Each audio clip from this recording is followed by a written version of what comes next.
Well, hey guys, any of you that are still joining, probably going to be a minute or two before the hearing begins, but I just wanted to jump on here and kind of pre-game with you. I kind of threw this together at 0 hour. It's kind of a little bit of a last minute thing, so we'll see how this goes.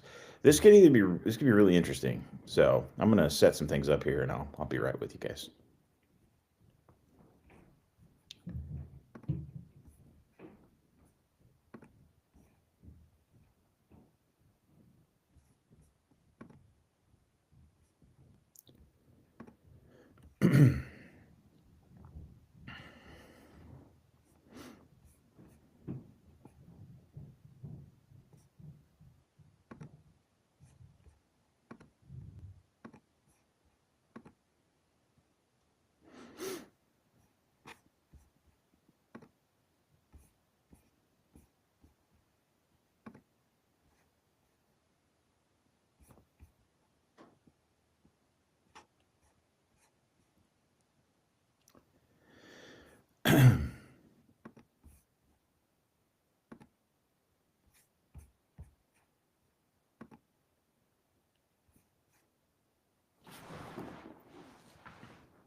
This hearing of the Task Force on Declassification of Federal Secrets will come to an order. Welcome, everyone. Without objection, the chair may declare a recess at any time.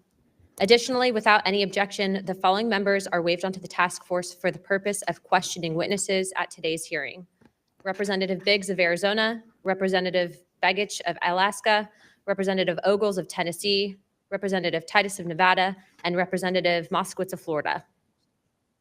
There are no objections. I recognize myself for the purpose of making an opening statement. Good morning and welcome to the hearing regarding UAP disclosures. For too long, the issue of unidentified anomalous phenomena, commonly known as UAPs, has been shrouded in secrecy, stigma, and in some cases, outright dismissal. Today, I want to state clearly that this is not science fiction or creating speculation. This is about national security, government accountability, and the American people's right to the truth. I've spoken now to a number of whistleblowers from the military, to include the infamous Eglin Air Force Base incident that occurred when myself and former Representative Matt Gaetz, as well as Representative Burchett, followed up on a lead from multiple active duty Air Force pilot whistleblowers that alleged that the United States Air Force was covering up UAP activity at Eglin Air Force Base. We have heard from a number of whistleblowers, specifically military pilots, that the reason for not coming forward publicly is out of fear that speaking out would cost them their flight status and potentially their careers. This is unacceptable. We cannot protect our airspaces if our best trained observers are silenced. We cannot advance science if we refuse to ask questions. And we cannot maintain trust in government if we keep the American people in the dark. Now, Congress has tried to fix this problem. Congress tried to create formal channels through the All-Domain Anomaly Resolution Office, also known as AARO, and the Intelligence Community Inspector General for service members and officials to make disclosures. But the reality, the reports come in are often to brush aside, slow-walked, or met with skepticism rather than serious investigation. Recently, the former AARO director, known as Sean Kilpatrick, attacked our witnesses and members on this committee. It should be noted that he's a documented liar and brings into question what his purpose at AARO really was if it was not to follow up on investigations and disclose his findings to members of Congress. A former Deputy Assistant Secretary of Defense for Intelligence, Chris Mellon, described a report published by AARO that found no evidence that any USG investigation, academic-sponsored research, or official review panel has confirmed any sighting of UAP-represented extraterrestrial technology. As the most error-ridden and unsatisfactory government report I can recall reading during after decades of government service. Mellon further noted that this was a first-era report submitted to Congress without the Director of National Intelligence's sign-off and seemingly excluded input from any scholars or experts who have studied or written extensively about this topic, as would normally be in any other case in this field. Mellon determined that this report failed to fulfill the congressional mandate under which it was required, omitted entire agencies with known investigations or activities related to UAPs, and omitted any discussion of efforts to hide classified or unclassified information about UAP. Such efforts were unaddressed by the report, despite the existence of agency records and investigations concurring with them, including those at U.S. Customs and Border Protection. If we set up offices and oversight bodies only to let them become graveyards for testimony or worse yet, ruses for pretending to investigate when in actuality there was no follow-up, then we are not doing our jobs. In recent months, Congress has also been presented with evidence that points to technologies that, to our knowledge, are beyond our current capabilities. It is our duty as elected representatives to follow the facts wherever they lead and to ensure that those facts are not buried under classification stamps or bureaucratic excuses. Let me be clear, whether UAPs represent adversarial technology, natural phenomena, or something beyond current human understanding, Congress has a responsibility to investigate. If these objects are foreign in origin, then they pose a direct threat to our national security. And if they represent something unknown, they demand rigorous scientific inquiry, not ridicule, not secrecy, and not silence. The stakes are very high. Adversarial nations are not waiting for us to catch up. They are studying these phenomena as well aggressively, as multiple nations have also announced their own parliamentary investigations into this very topic. If we are to continue to hide information from ourselves, we risk strategic surprise. If we continue to ignore our pilots and service members, as well as countless government whistleblowers, we risk losing their trust. And if we continue to shield the truth from the public, we risk eroding the very foundation of democratic accountability. This is why this hearing matters. This is not about fueling speculation. This is about demanding the basic transparency from the Department of Defense and the intelligence community and other military contractors. It is about asking the questions every American has the right to ask. What do we know? What don't we know? And why in a free society are we being told so little? A major barrier to this committee's inquiry into UAPs has been the lack of cooperation and transparency from the Department of Defense and the intelligence community. In preparation for previous UAP hearings, the committee repeatedly asked the Department of Defense to allow members to view videos and files related to UAP incidences. Unfortunately, the Department of Defense notified the committee staff that due to the department's special access program rules, only members of the House Armed Services Committee, as well as the Defense Subcommittee on House Appropriations, also known as HAC-D, were allowed to be read in onto such programs. For a non-committee member to be allowed to view these documents and videos, individual members must be approved by the chairman and ranking member of both HASC and HAC-D. Independent SAP oversight has presented a consistent problem for Congress, as well as program budgets are classified. Additionally, oversight reporting to Congress is classified and only provided to the authorizing and appropriations committees of jurisdiction. The American people are not fragile. They do not need to be shielded like children from reality. What they cannot tolerate and what they will not forgive is a government that withholds the truth and punishes those who dare to speak up. I want to close with this. Future generations will look back at this moment and ask what we did when presented with the unknown. Did we look away, embarrassed or afraid, or did we pursue the truth with courage? I intend to be on the side of truth, transparency, and accountability, and I hope my colleagues on this task force will be able to do the same. To quote a few elected officials, Senator Schumer has stated, multiple credible sources allege a constitutional crisis over UFOs. Senator Rounds has stated that these are brilliant individuals and they are not making this stuff up. And our current Secretary of State, Marco Rubio, has stated very high clearances and high positions within our government in regards to these whistleblowers. Senator McConnell also described these whistleblowers as sane and credible. And the witnesses today are not alone. In fact, they're far from it. In fact, 34 senior military, government, and intelligence officials have broken their silence. This includes now Secretary of State Marco Rubio, Senator Rounds, Senator Gillibrand, General Jim Clapper, the former director of the government's UAP task force, the former head of aviation security for the White House National Security Council, the former Secretary of Defense, and many more.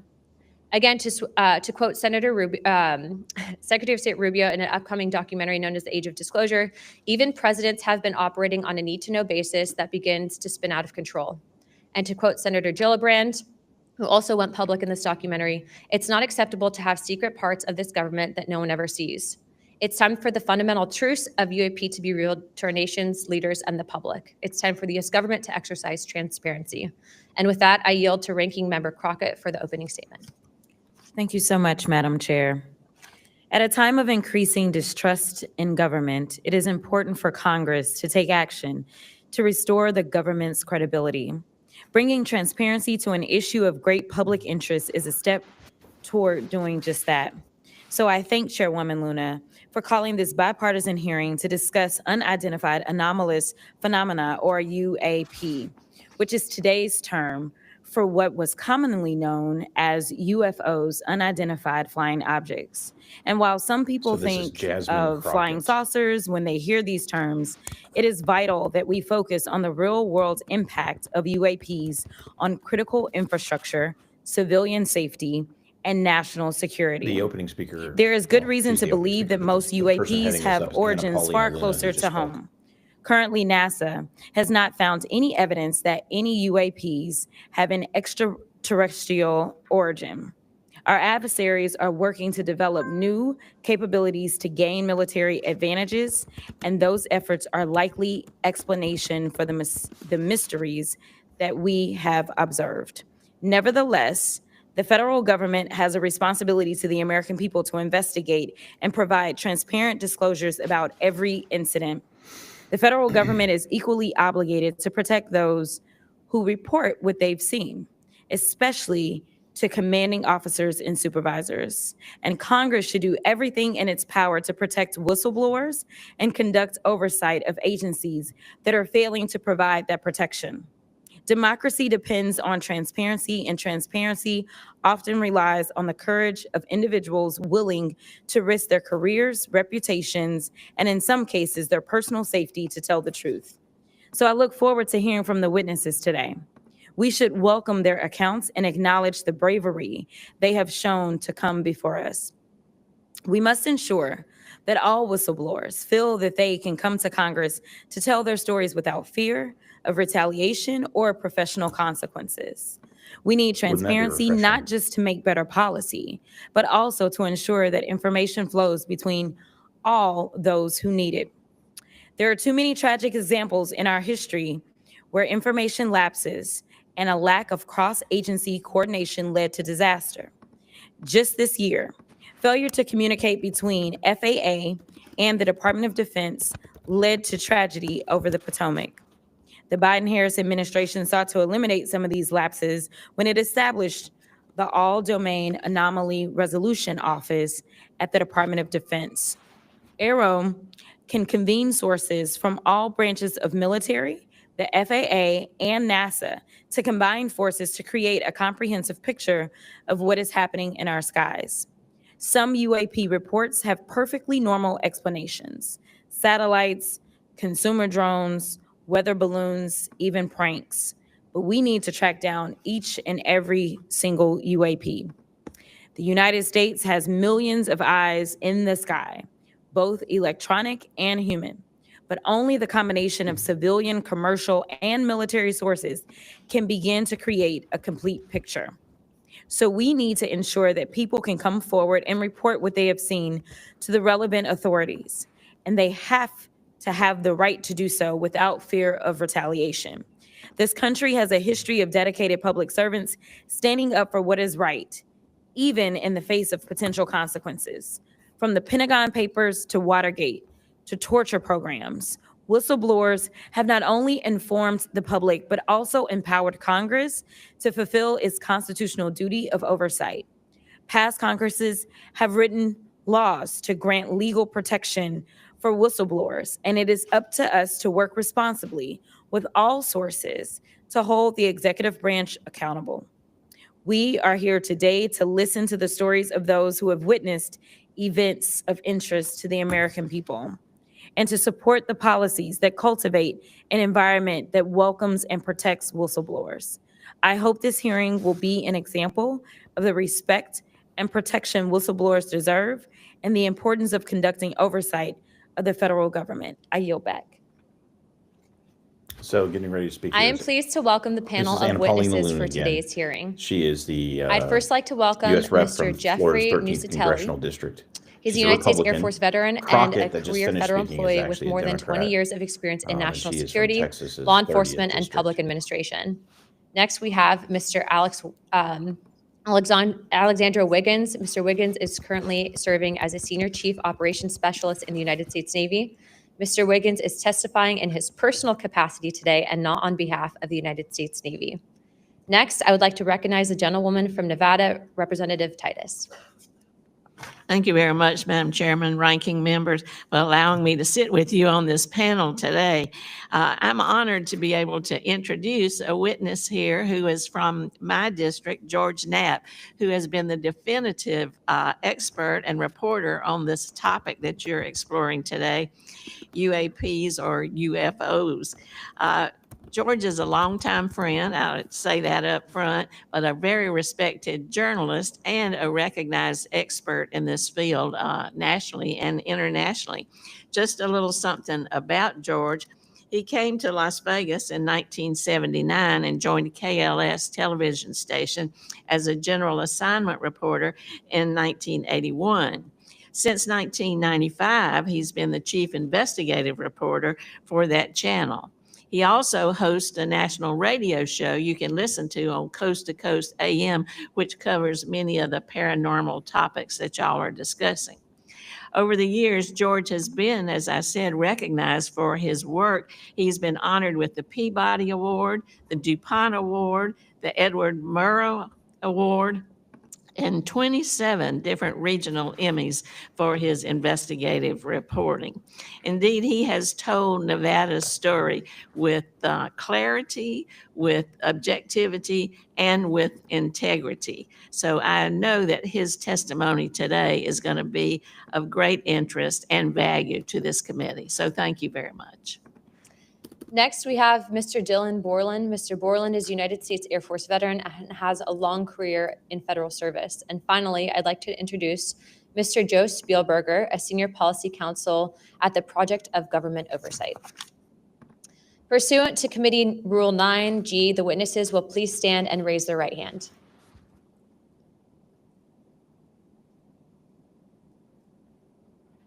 Do you solemnly swear or affirm that the testimony that you're about to give is the truth, the whole truth, and the nothing but the truth, so help you God? Let the record show that the witnesses answered an affirmative. Thank you. You may take your seat. We appreciate you being here today, and I look forward to hearing your testimony. Let me remind the witnesses that we have read your written statements, and it will appear in full in the hearing record. Please limit your oral statements to 5 minutes, but I understand you have a lot to get through, so if it goes a little over, don't worry about it. As a reminder, please press the button on the microphone in front of you so that it is on and the members can hear you. When you begin to speak, the light in front of you will turn green. After 4 minutes, the light will turn yellow, and when the red light comes on, your 5 minutes have expired, and we will ask you to please wrap it up. I now recognize Mr. Nusatelli for his opening statement. Good morning. Thank you, Chairwoman Luna, Ranking Member Crockett, and members of the task force for giving us the opportunity to testify today. My name is Jeffrey Nusatelli. I'm a former military police officer with 16 years of active duty service in the U.S. Air Force. I'm here today because the American people have both the right and the responsibility to know the truth about unidentified aerial phenomenon. That truth remains hidden, classified and silenced by fear, retaliation, stigma, and confusion. Today, we are here to help break that silence. Between 2003 and 2005, 5 UAP incidents occurred at Vandenberg Air Force Base, home to the National Missile Defense Project, a top national security priority. At the time, we were conducting launches deemed by the National Reconnaissance Office as the most important in 25 years. These were historic launches. These facilities were vital, and they were repeatedly visited by UAP. Each incident was witnessed by multiple personnel, documented, investigated, and reported up the chain of command. We sent information up, but we got no guidance down on how to handle these events. I personally witnessed one of these events and investigated others as they occurred. 6 other service members have provided me with the information that I will share with you today. The incursions began on October 14th, 2003, when Boeing contractors reported a massive glowing red square silently hovering over 2 missile defense sites. After several minutes, it drifted further east onto the base and vanished over the hills. This event, now known as the Vandenberg Red Square, was referenced by Representative Luna at the first hearing on this topic. Official Air Force records of this event are in possession by Aero and the FBI. Later that night, while I was on duty, security guards at a critical launch site reported a bright, fast-moving object over the ocean. I responded to the incident. Chaos ensued over the radio as the object approached rapidly. I heard my friends screaming, "It's coming right at us, it's coming right for us, and now it's right here." Moments later, I heard them say that it had shot off and was gone. When I arrived on scene, I talked to 5 shaken witnesses who described a massive triangular craft larger than a football field that hovered silently for about 45 seconds over their entry control point before shooting away at impossible speed.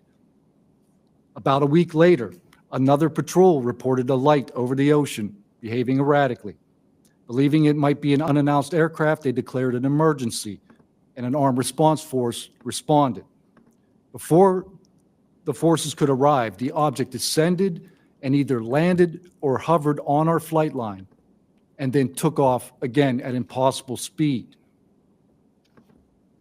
The witnesses to this event were threatened and intimidated afterward. They were told to keep quiet and think about what they were reporting.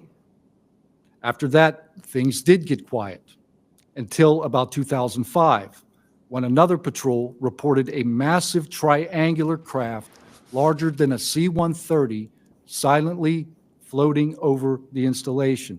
He watched it for a few minutes. It traveled west and disappeared into the night. And then I had my own encounter, again in 2005. I was off duty, sitting in my backyard with 2 other police officers when we noticed what first appeared to be a satellite in orbit, but it wasn't acting like a satellite. The light was strange, it was pulsing, and then it started to maneuver. It dropped in elevation. At times it would vanish from view and reappear in a different location in the sky, and eventually it reappeared 200 feet over my house. It was a 30-foot diameter sphere of light. My friends and I watched it for a moment, and then it gently accelerated and traveled up and disappeared into the stars. These events profoundly changed my life and the lives of my friends. We stand at a pivotal moment in history. The question is no longer whether these events are real, but whether we have the courage to face them. True leadership requires vision, a willingness to confront the unknown with transparency and resolve. So I ask the Congress to help we, the people, enact this vision. There are 3 goals. Fund independent research and treat UAP study with the same seriousness as we would any other scientific field. 2, end secrecy and overclassification. Transparency is the foundation of truth. Without it, witnesses like us are dismissed. 3, protect the witnesses. Many stay silent out of fear for their careers, reputations, and the safety of their families. Protect them, and you will embolden others to join this cause. These phenomena challenge our deepest assumptions about reality, consciousness, and our place in the universe. Exploring them can unlock transformative breakthroughs in technology, biology, and human understanding. Let this be the moment when America chooses courage over fear, transparency over secrecy, and progress over stagnation. Let's show the world that our nation leads not only through strength, but through fearless pursuit of the truth. Thank you. Thank you, Mr. Nusatelli.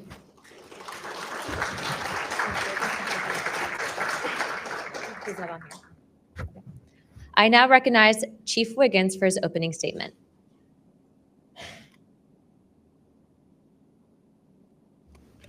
Please press your button. Thank you. Good morning, Chairwoman Luna, Ranking Member Crockett, and members of the task force and the committee.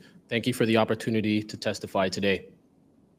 My name is Alexandro Wiggins. I'm an active duty U.S. Navy Operations Specialist, Senior Chief Petty Officer, father of 3, and dedicated American testifying today in my personal capacity. The views I share are my own, and I do not represent the official positions of the Department of the Navy or any subordinate organization. On the evening of February 15th, 2023, at approximately 19:15 PST, in the Whiskey 291 warning area off the coast of Southern California, I was serving on board USS Jackson. During that period, I moved between the Interior Communications Center, ICC-1, and the bridge wing, correlating the sensor picture with visual observations, part of my routine responsibilities for surface and air picture management. What I observed and what our crew recorded was not consistent with conventional aircraft or drones as they appear on our system. A self-luminous tic-tac shaped object emerged from the ocean before linking up with 3 other similar objects. The 4 then disappeared simultaneously with a high synchronized near instantaneous acceleration. I observed no sonic boom and no conventional propulsion signatures, no exhaust plume, no control surface articulation on the Sapphire image system. Shortly after the synchronized departure, radar tracks dropped. These observations were multi-sensor and recorded inside of ICC-1 with time location overlay visible in our source frames that have been made public by journalists.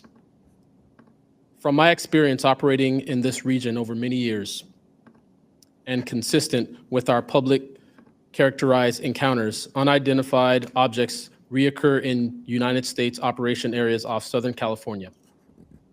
That fact alone does not tell us what they are, but it does argue the systematic stigma-free reporting and for the preservation of sensor data so analysts can evaluate safe and intelligence implications with rigor. I want to underscore 3 points for the task force and the committee. Aviation and maritime safety. When crews and watchstanders observe objects that maneuver or accelerate in ways that does not match known profiles and do so near our ships and aircraft, that is first and foremost a safety issue. Standardized checklists and training should ensure we capture the best possible sensor data in real time, including IR settings, slant range estimates, and bearing and range altitude snapshots, and immediate chain of custody for any recordings. Reporting without stigma, protection without retribution. Sailors need to know that reporting UAP encounters will not harm their careers. Congress can help by reinforcing witness protection and by directing the relevant office to maintain confidential, destigmatized channels for service members who step forward with data. Declassification and transparency where possible. The task force declassification mission is directly relevant here, where operational security permits releasing metadata preserved sensor excerpts or at least technical summaries would improve public trust and accelerate outside scientific scrutiny.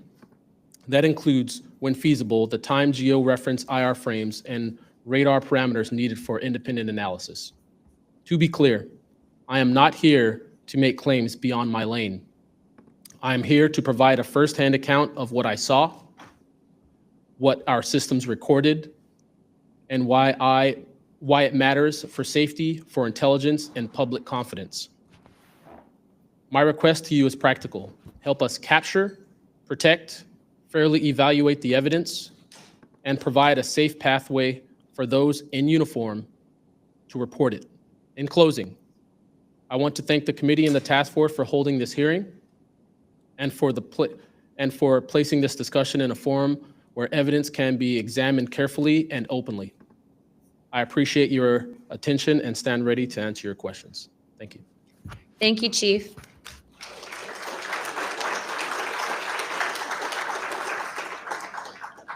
I now underwater recognize Mr. UAP. Knapp for his opening Interesting. statement. I mean, we know that, but Good morning, Chairwoman Luna, Ranking Member, Ms. Crockett, and members of the task force. And Dina Titus, I just knew we were going to get you involved in this topic at one point. Great to see you here.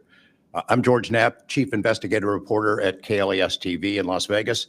I began my pursuit Sitting of this behind weird him, back mystery on his left way back in shoulder, is Jeremy 1987. And Corbell, for who's 38 also years, very I've always involved in approached this as arena. a news story. It's not a matter of faith or belief. To me, it's a story, and it's an important one.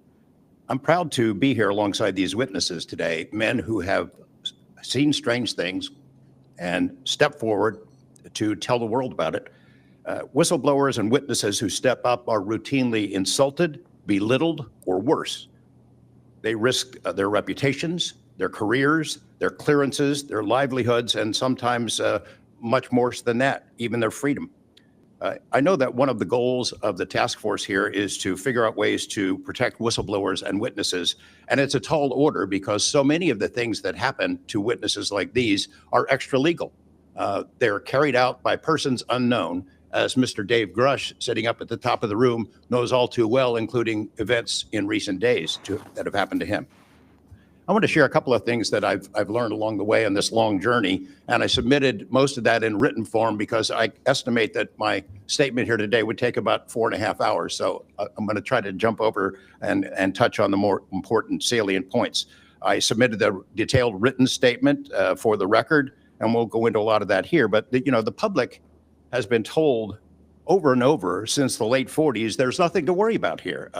These mysterious craft seen by millions of people in the skies, in the oceans, over the land are not real. They're not a threat. The witnesses are wrong. They're crackpots. Don't believe it. That changed for me. What got me hooked is the paper trail. Documents that were squeezed out of the U.S. government after the FOIA, Freedom of Information Act, became the law of the land. And those documents paint a much different picture than what the public, the press, and Congress have been told over many years. The documents from military and intelligence personnel behind closed doors admit that, quote, these things are real. They're not fictitious. They can fly in formation. They're evasive, and they outperform any aircraft known to exist, including ours. The public, of course, as I said, has been told something much different. Back in 1989, I reported about a guy named Bob Lazar, who claimed that he worked at a facility dubbed S4 out in the Nevada desert, very near to Area 51. He said he was part of a reverse engineering program. He said there are alien craft that will be taken apart to figure out how they operated out there. And that was a pretty tall order. I had clearly taken a dive into the deep end of the pool there. But in the years since then, I've interviewed dozens of other people, and I've detailed what their testimony has been in the written statement. They include Senator Harry Reid, Senator Howard Cannon, also of Nevada, a guy named Al O'Donnell, who was the first general manager of EG&G in Nevada, which managed the Nevada test site, which blew up hundreds of nuclear weapons. if you're not There's a guy familiar named with Dr. James Lazar, you Lukatsky, need to who was a learn career about that. scientist with the Defense Intelligence book. Agency, who was the guy who initiated a program called OSAP, Advanced Aerospace Weapons Systems Application Program, which is, as far as we know, the largest acknowledged UFO program ever funded by the U.S. government, which put together an amazing pile of information that members of this committee and the world, most of which have never seen. The DIA still hasn't released 95% of what was prepared by that program at a cost of millions and millions of dollars. The one name I do want to bring up in this session, though, is Robert Bigelow. So looking into the idea of crash retrievals and reverse engineering, while OSAP, that program, was active, the DIA's contractor, Robert Bigelow of Las Vegas, made a bold attempt to acquire physical proof of UFO crashes. It's been widely reported and suspected that Lockheed Martin is one of the contractors, the defense contractors, that has held this stuff, stored it away in secrecy, and tried to figure out how it works. I have confirmed on the record that Robert Bigelow and a trusted colleague from OSAP met with and negotiated with senior executives at Lockheed Martin and hammered out a deal wherein Bigelow's company, Bass, would receive a quantity of unusual material that had been stashed away and protected at a facility in California. That material was not made here. I want to move on now Could it to be the Russia possibly files, stored in because that was going to be sort of the Bear central Mountain? impetus of what I was going to talk to you about today. Back in the early 90s, I got into Russia, met with a number of their defense officials, Ministry of Defense and others, who confirmed for me that Russia had been doing the same thing that the United States had been doing, that is, secretly studying UFOs while publicly saying something completely different. The documents and interviews that I obtained and have now shared with this task force show that the USSR launched what is almost certainly the largest UFO UAP investigation in the world. The first phase of that was an order was sent out to the entire USSR military empire that every unit, you see anything strange in the sky, a craft, an orb, something unusual, you had to gather all the evidence, collect testimony from the witnesses, look for physical evidence, and all of that information went into one program at the Ministry of Defense. Thousands and thousands of these reports came in. A lot of them were first routed to the KGB, but then back to another program that came after this collection effort called Thread 3. And Thread 3 was an analysis program. We have provided to the committee the documents of what they were trying to do, and essentially they were trying to build their own UFOs. They were using the information from their observations and studies to try to figure out that technology. The guy who was in charge of that program, Colonel Boris Sokolov, told me that their goal was to basically develop technology that would be superior to anything we had based on what they learned from UFOs. Mr. Knapp, just in the name of time, Sure. to my understanding, did you have anything you wanted to submit for Congress to see in this committee? I have submitted those documents. Would you like to play any videos? Do you have a video that you would like to play? I don't think it's for me to play. No, that was for Alexander. Yeah, Alexander's video. Okay. You could play it, he could narrate it. Okay, we can, in the name of showing that video to everyone on the task force, we'd like to play that video at this time. Sure. It's interesting. You can tell that she's got some great this carefully. She's big on disclosure if you haven't put that together yet.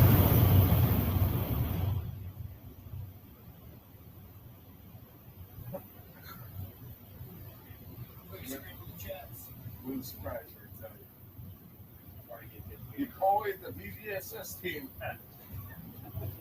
Yeah, like 2008.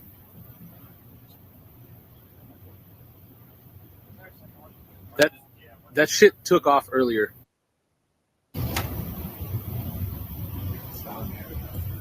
If we can get rid of the audio real quick. Mr. Wiggins and Mr. Knapp, we'll get back to what that video was in a moment, but we just want to make sure that it was entered into the record, as well as all the documents. Those will be able to be publicly found for everyone in the country to view. If we could, Mr. Knapp, we'll continue on the line of questioning, but I'm going to move on to Mr. Borland's opening statements.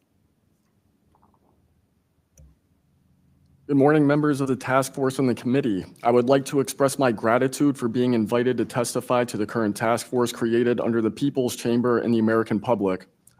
As an American citizen, veteran, and intelligence community professional, it is an honor and a privilege to serve under oath before you on behalf of our country. I speak for myself and no former agency or company I have been previously affiliated with.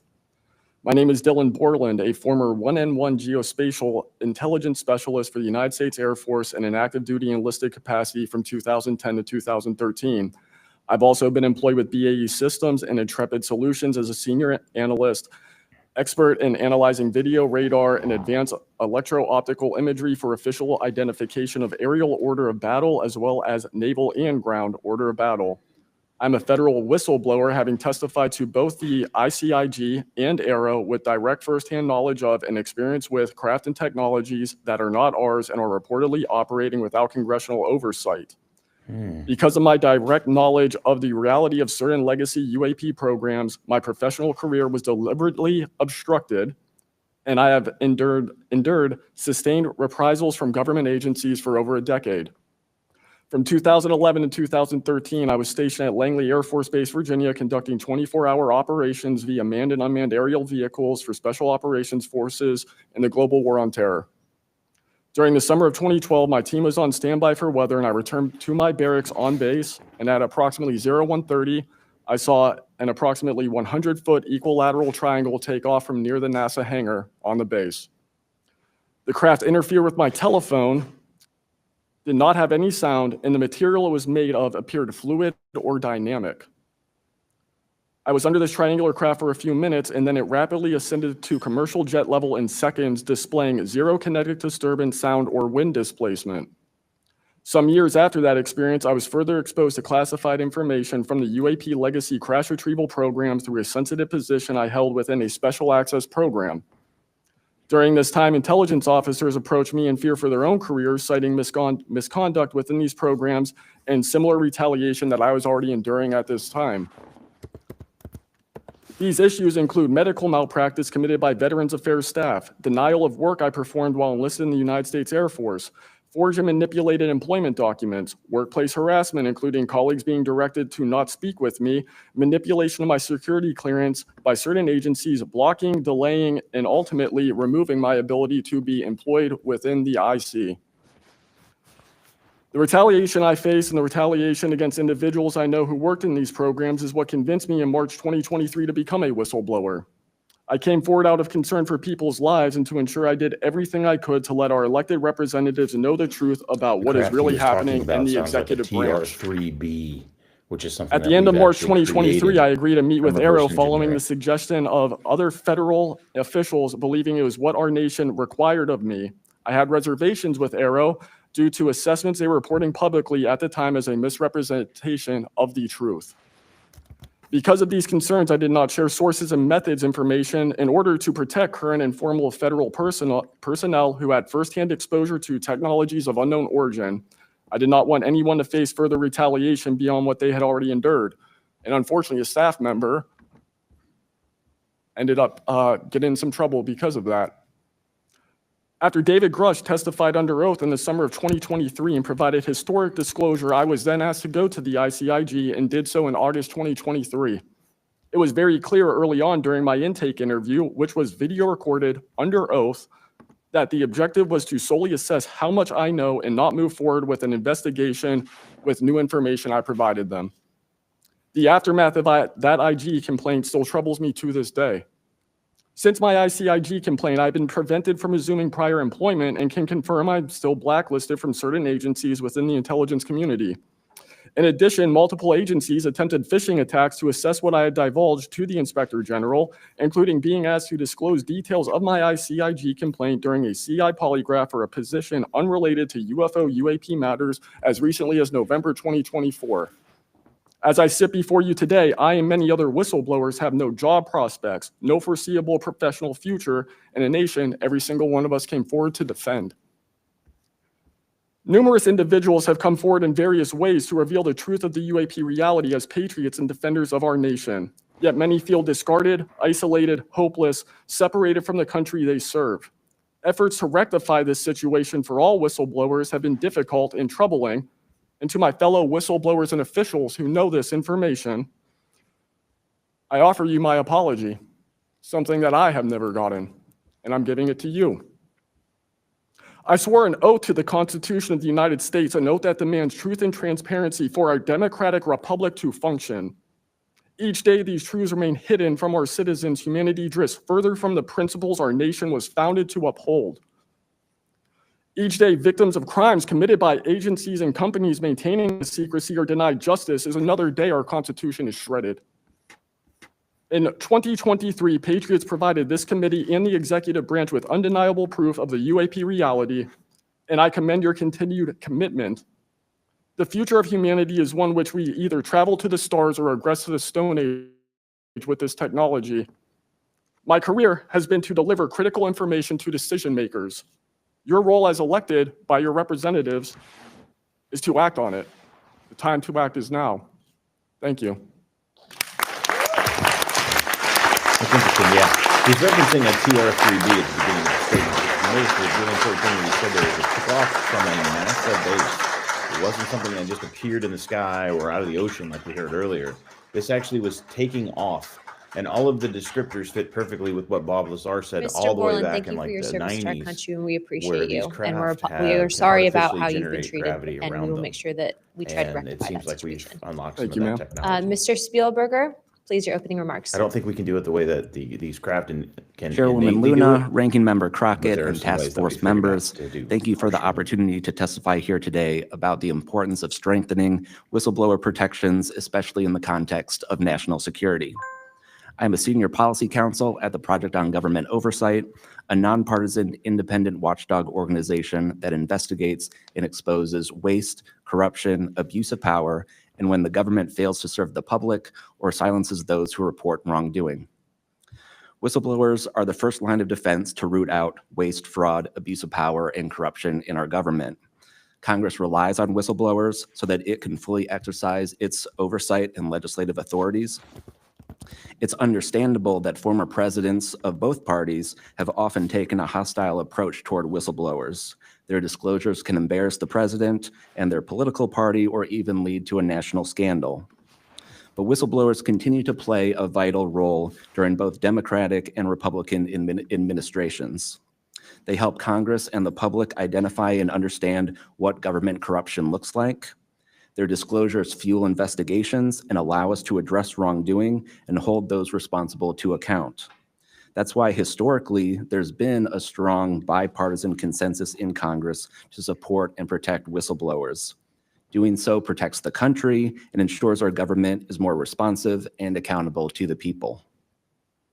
National security whistleblowing in particular is a tradition going back to the founding of our country, and over time, national security whistleblowers and their disclosures have impacted some of the most fundamental issues and questions about how we wish to be governed and how our government can better serve its people. From the role the U.S. plays around the world to holding powerful actors accountable, government ethics and transparency, human rights and civil liberties, executive branch authority, First Amendment freedoms of speech and dissent, freedom of the press, and the public's interest and right to know. Despite this invaluable public service, blowing the whistle comes at great personal risk. Whistleblowers risk losing their jobs, careers, livelihoods, and reputations. They can face retaliatory investigations, lawsuits, and even serious criminal charges. And they can endure deep mental, emotional, and psychological harm. All of that risk to speak the truth, to ensure that agencies fulfill their core missions, and that they serve the best interests of the people. Those who retaliate against whistleblowers don't just violate their legal rights, they inflict real harm on our government and betray the public's trust. Targeting whistleblowers instead of the corruption they expose wastes agency resources and further allows that corruption to continue unaddressed.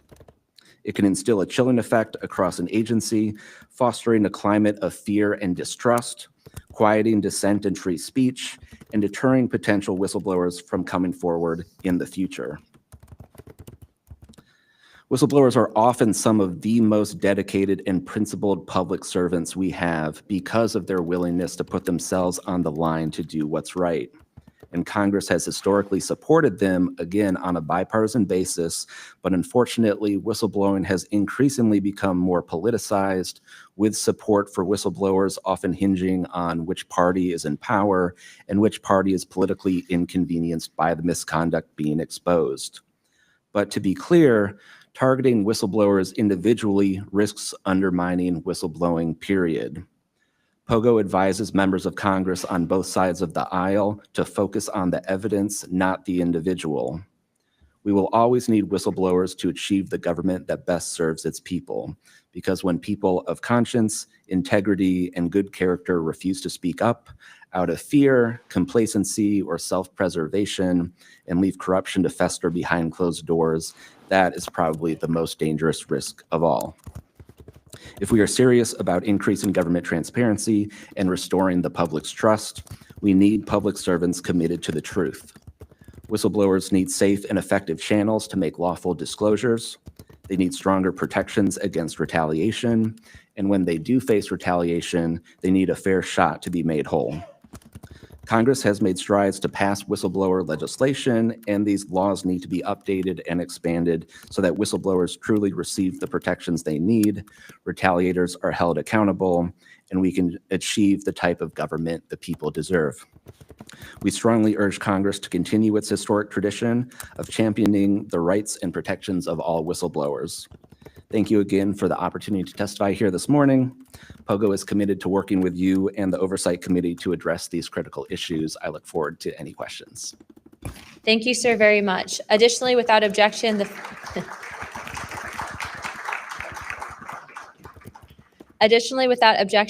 following members are waived onto the task force for the purpose of questioning witnesses at today's hearing: Representative Perry of Pennsylvania and Representative Grothman of Wisconsin. Sorry, no, Representative Biggs from Arizona. I already got you, but yeah, we're good. Without objection, so ordered. I now recognize myself for 5 minutes of questioning. Also, as my friend Mr. Moskowitz might have to go, would you like to go now? Okay, all right. Mr. Borland, in your testimony, you described witnessing large triangular craft while stationed at Langley Air Force Base in 2012. Can you explain what you observed in terms of size, behavior, and why you're confident it was not conventional technology? Great question, ma'am. So on the base, I lived in the barracks. There was a little smoke pit outside. I was there on the telephone and looking across to the flight line, and I see a white light pop up and stop about 100 feet in the air. I thought it was a weather balloon. I've seen tests from there before, weeknight, normal thing, not surprising. I actually finished my cigarette and I began walking up towards the flight line. There is a track, and because I was on 3 months of night work, I would walk the track at night when we were weathered down.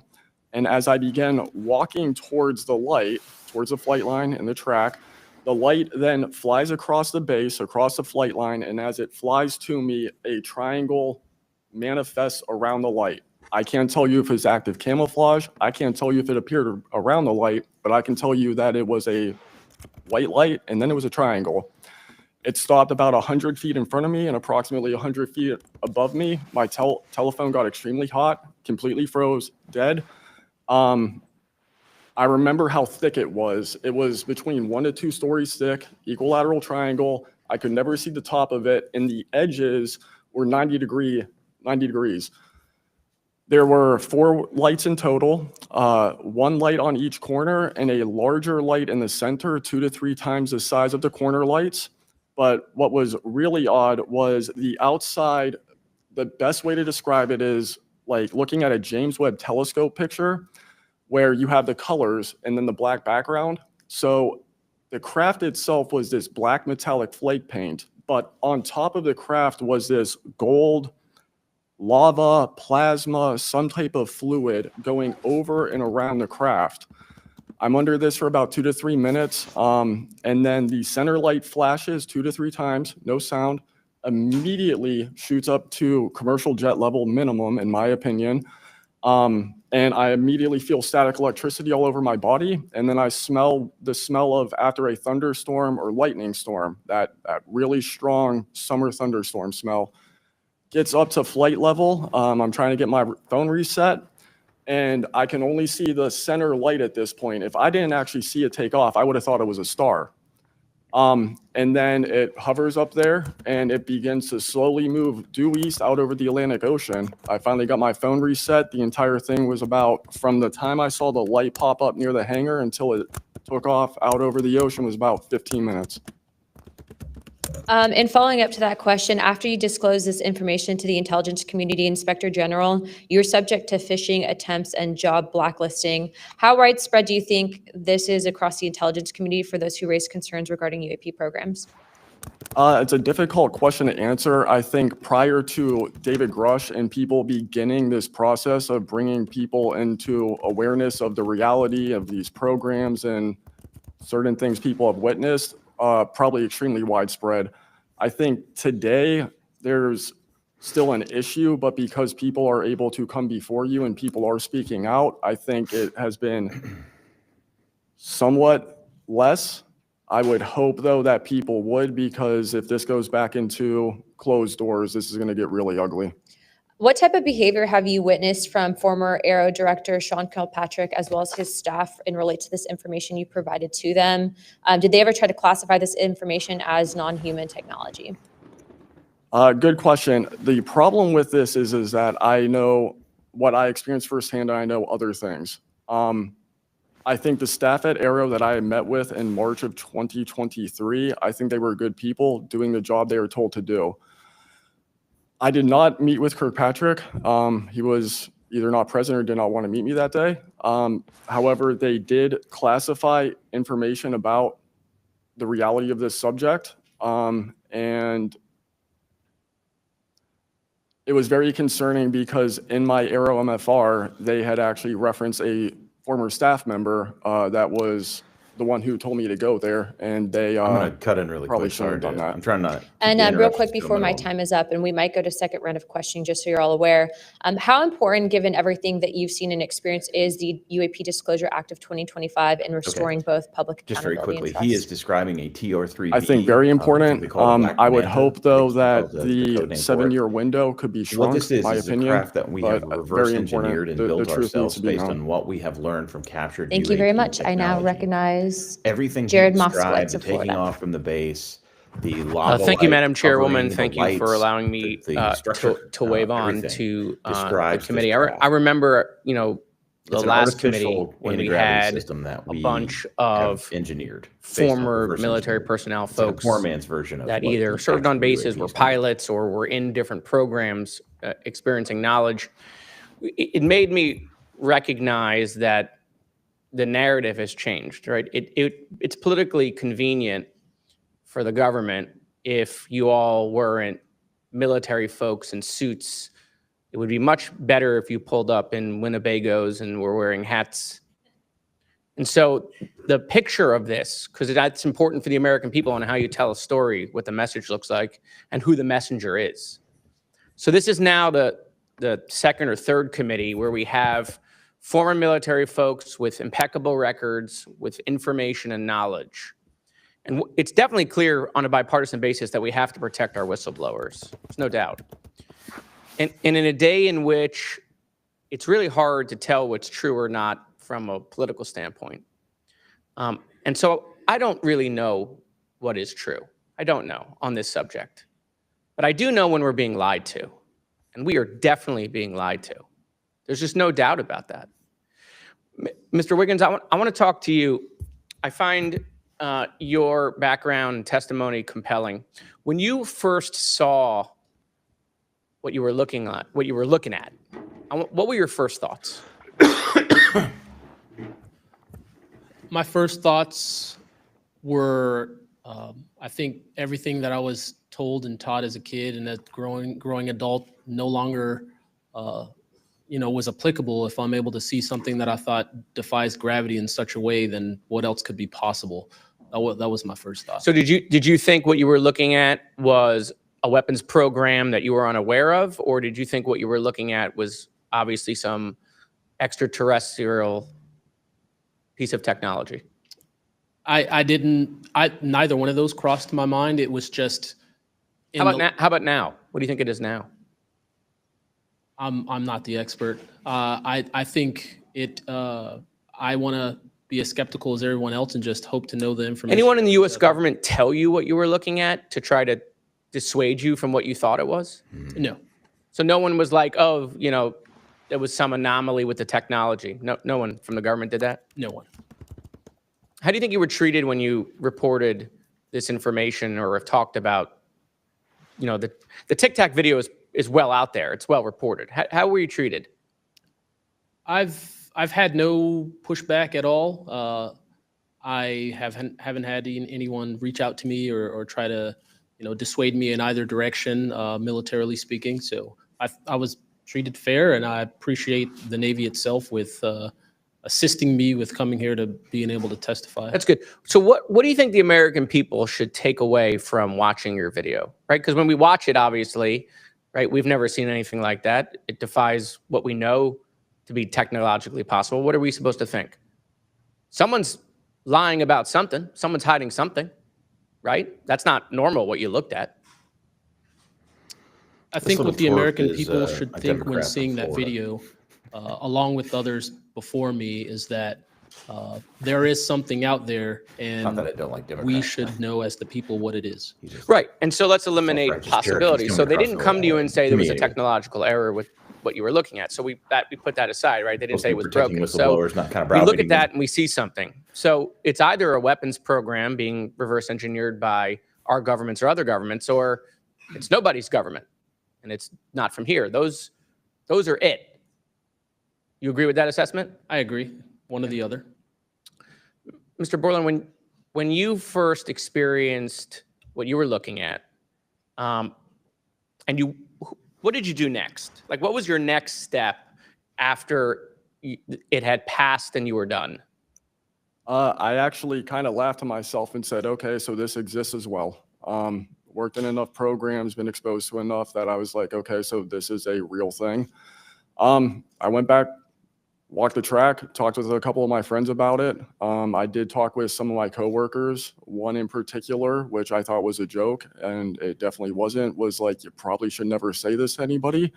And then what happened to me happened. So. What about you, Mr. How do you pronounce your last name? Nusatelli. Nusatelli. And sorry, I know I'm running out of time, Madam Chairwoman. So obviously your incident happened well before we could record things on cell phones and things of that nature, right? What did you do when you first experienced? Because what you saw, right? You saw it happen like right out of your base. Correct. So tell me what you did after you saw that. What was like your next move? And I want to hear what your experience was. My next move, I went into my house after it left. I made sure no one had been abducted, and I picked up the landline. I called the Security Forces Command Center. I reported it. I requested that they give me a call back and make notifications up the chain of command. I got a call back in about 15 minutes. They reported that the weather station reported no balloons or aircraft, nothing on radar, no aircraft inbound or outbound. So I got that notification. And then within the following day or two, me and the other witnesses wrote statements. We prepared a report, and then we filed all that information. Madam Chairman, thank you for your indulgence in my questioning, and thank you for continuing to lead on this subject. What do you and your friends think about it today? You all have talked about it. I mean, so what do you think about your experience as a collective group? That'll be my last question, Madam Chairwoman. I mean, we've been talking about this for 20 years. We don't know what we saw. What we saw changed our lives and the way we think about everything. It was incredibly profound.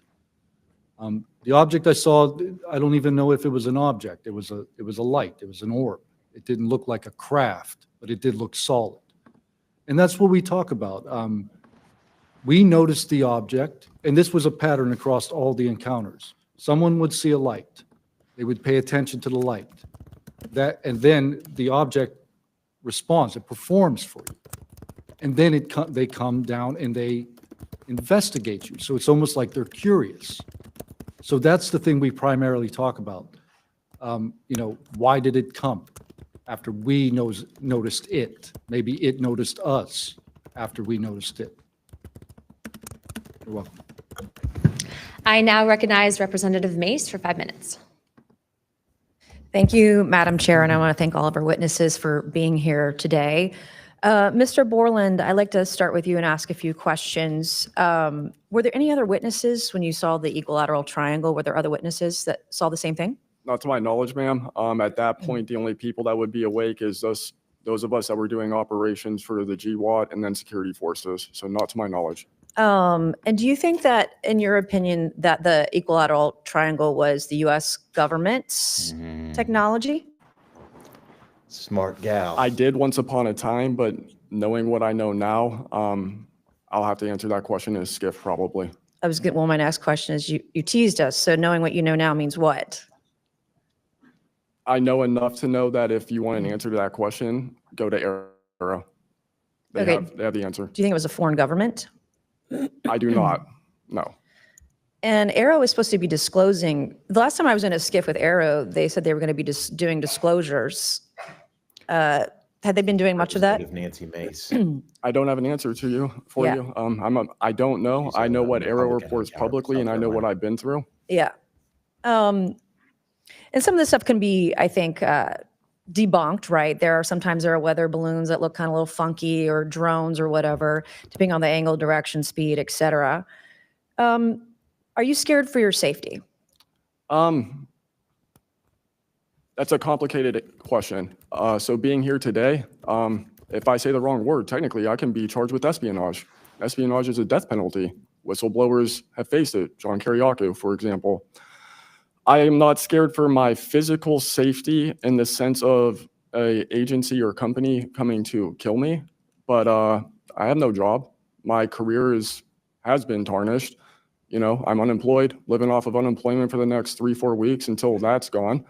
So it's a complicated question. Have there been stories leaked about your life to try to discredit you in the public eye?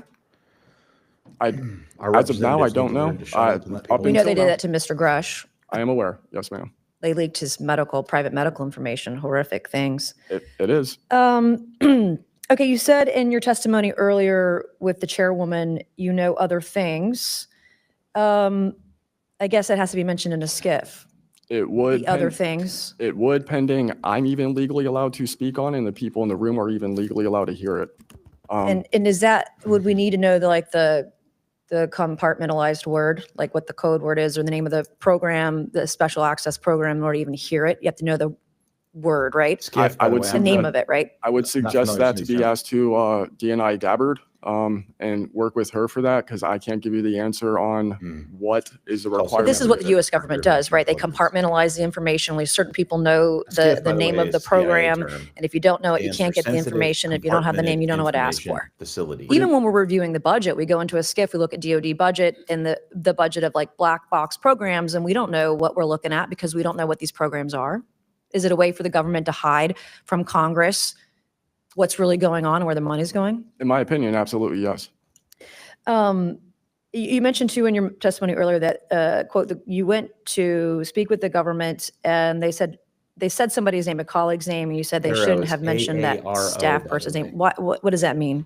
A Senate staffer who is the one who helped me get to Arrow recommended me I go there, gave me the email and the phone number because I could not find that information at all at the time. In fact, I believe you guys have talked about how Arrow didn't even have a website for quite a period of time. We were told they were going to do disclosures, both what they've debunked, because some of it can be debunked, and then what they haven't been able to debunk. And to my knowledge, it hasn't been a thing. I only have 1 minute left. So Mr. Knapp, we were definitely going to you. Watch every documentary. You guys have you and Jeremy have done a terrific job. I usually have more questions than I have answers. I think we all do. And you guys are doing a terrific job to bring information to the public. Do you think that any of this is a psyop by the U.S. government? Entirely possible. I mean, our government and other governments have admitted that they've tried to use UFOs to cover secret projects. But I think they also do some reverse engineering of those claims. So years after people start seeing UFOs over Area 51, for example, they come up with the story, oh yeah, that was, we planted that story. So I read in a major newspaper just a couple of weeks ago, they planted this story. An Air Force colonel went out into the desert, went to a bar at Rachel and gave them some fake UFO photos. And that's how the whole story about Area 51 started, which is preposterous. Yeah, and I didn't even get to the crash retrieval program stuff yet, Ms. Chairwoman. There's just so much. Okay, thank you so much for your time today. I wish we had more time. Thank you, Madam Chair. Because they're so busy. I now recognize Ms. Crockett for 5 minutes. Thank you so much, Madam Chair, and thank you so much to each of the witnesses that have come before us today. The federal government has had a long-standing overclassification issue in general. We all know that, from the assassinations of MLK and Malcolm X to the COINTELPRO and torture programs to now UAPs. The federal government has kept the American public in the dark about issues of immense public interest. The federal government has routinely made excuses for failing to provide transparency to the public, the most common of which is national security concerns. Mr. Spielberger, can you provide an example of when national security was inappropriately used as a pretext for classification? Congresswoman, probably one of the most infamous examples of that is the 9/11 Commission that found that overclassification was a key factor in the failure to adequately prevent the attacks of that day. In addition to that, what lessons from these oversight failures should guide Congress in approaching UAP oversight? Generally speaking, we would advise this Congress to ensure that agencies adopt a general policy in favor of disclosure instead of a knee-jerk needing to overclassify information and documents. We should ensure that when information is classified or deemed sensitive, it's only for legitimate national security and privacy concerns.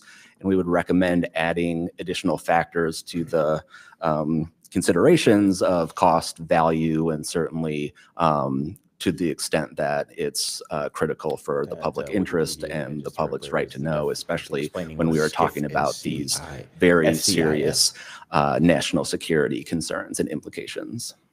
Can you speak to how whistleblowers have historically helped Congress uncover the truth in other areas and how that might apply here? Absolutely. So again, Congress has always relied on whistleblowers coming forward and making disclosures in a number of different issues across different agencies, anything from national security to airline safety, railway safety, environmental concerns, workplace health and safety, a lot of issues coming out of the COVID pandemic, for example. Whistleblowers have come forward with important disclosures on just about any critical issue affecting our government and affecting the American people, all of which have grave implications for the rights and protections that we have and how we live our lives in communities across the country. How important is it for whistleblowers to have strong protections when it comes to UAP-related disclosures or disclosures of other topics of excessive government secrecy? It's absolutely vital. This has been one of the disappointing failures of doing this work, of advocating for stronger whistleblower protections. We recognize the invaluable public service that brave whistleblowers play in coming forward, again, taking all of these risks that we've heard about just to speak the truth, to get important information out in the public consciousness, but they can only do so when we have safe and secure channels for reporting, when there is trust in the independence of agency watchdogs like inspectors general, like the Office of Special Counsel, like the Merit Systems Protection Board, that play critical roles in investigating whistleblower disclosures and enforcing the protections of whistleblowers. All of that is essential to allow whistleblowers to keep coming forward and playing these incredibly important public roles. Thank you so much. Let me just say this. People look at Congress, especially now, and they see a lack of unity. They don't see the ability for us to come together really on much of anything. I will say that I do applaud the chairwoman and the work of this committee because for once, I feel like we are focusing on governing, which should be about transparency. The reality is that we cause more harm than good when we allow a lack of transparency to fester. It allows for all types of conspiracy theories instead of us actually making the investments that we need to make to get the information and actually provide it to the American people.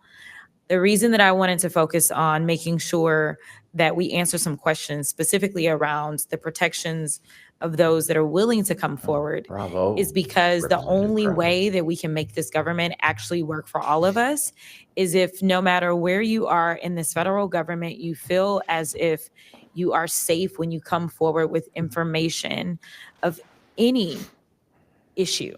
And so I do want to thank you for all of your stories. The reality is that we only get 5 minutes and the vast majority of everything that you have to say cannot be contextualized within 5 minutes. But I know that my colleagues are going to get to kind of pulling some more of that out. But again, I really just want to thank you for your courage in this moment, and thank you for your service to our country.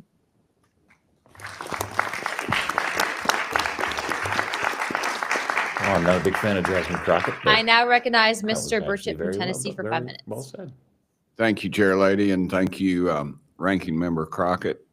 I see a lot of friends out there, and I see a couple enemies, so I'll kind of remember that. But it's a pleasure being here. I want to remind people too, this thing is an ongoing deal. We're not going to get this overnight. We've been fighting this battle, some of y'all, for 30 years and maybe longer. I hope we just keep focused on what we're trying to get to is total disclosure. We get a little wrapped up in a lot of things, but the government has something and they need to turn it over to us. We pay their dadgum salary, you pay our salary, and you ought to get more out of us than you do. And that's what disgusts me about this whole thing. I think they're just trying to run the clock out on us, really. They'll poke us a little and they'll make jokes to us and try to pull us off the target, but I think we know where we're at. And that's why they're firing at us, because we are over the target. My first question is Mr. Knapp. I recently introduced the UAP Whistleblower Protection Act to help provide whistleblower protection to federal personnel for disclosing the use of federal taxpayer funds to investigate UFOs. I still don't want to say UAPs. How can Congress further increase whistleblower protections? I think you got to unleash the dogs and go track down the money and where it goes, because a lot of this stuff has been moved out of government. Sure. As you know, Rep Burchett, it's been given to private contractors who stashed it away. They've had it for so long that there's nobody left inside government, or very few, who know where it is. And they do that to keep us from FOIA, correct? Yeah, it's to keep it from FOIA. And I think that the contractors who've had this stuff Freedom for of a Information Act. very long time set their own standards about who is allowed to know what. And it's a very small group that ever cracks that. I think Representative Luna has been looking at the use of classifications to hide things.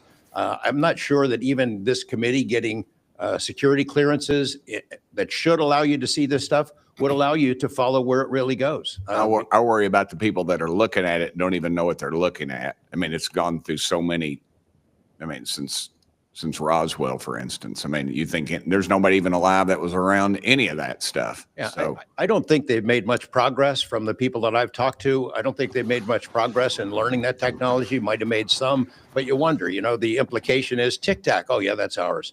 What flew over Washington, D.C. in 52, is that ours too? When are you going to break that out? You guys authorized tens of billions, hundreds of billions of dollars on weapon systems that can't do half of what we've seen UFOs do. So when do they break this out? If it's really a classified project could change the world. I don't think they've made much progress, and I think they've been lying to us and to you and the rest of the world, and they're still doing it. yes, sir, I agree with you.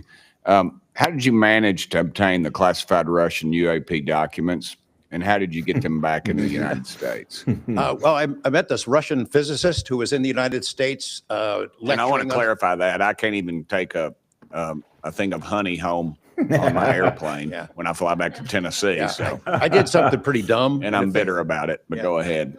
I did something kind of dumb. I met with these officials who, during that time period, Glasnost, Perestroika, the Russians were trying to open up to the world. And I saw it as a window of opportunity, and it was. And we were able to talk these folks into providing us information that otherwise we would never have seen. Some of that was classified. I found out that they only stamped the top pages of these documents that were classified.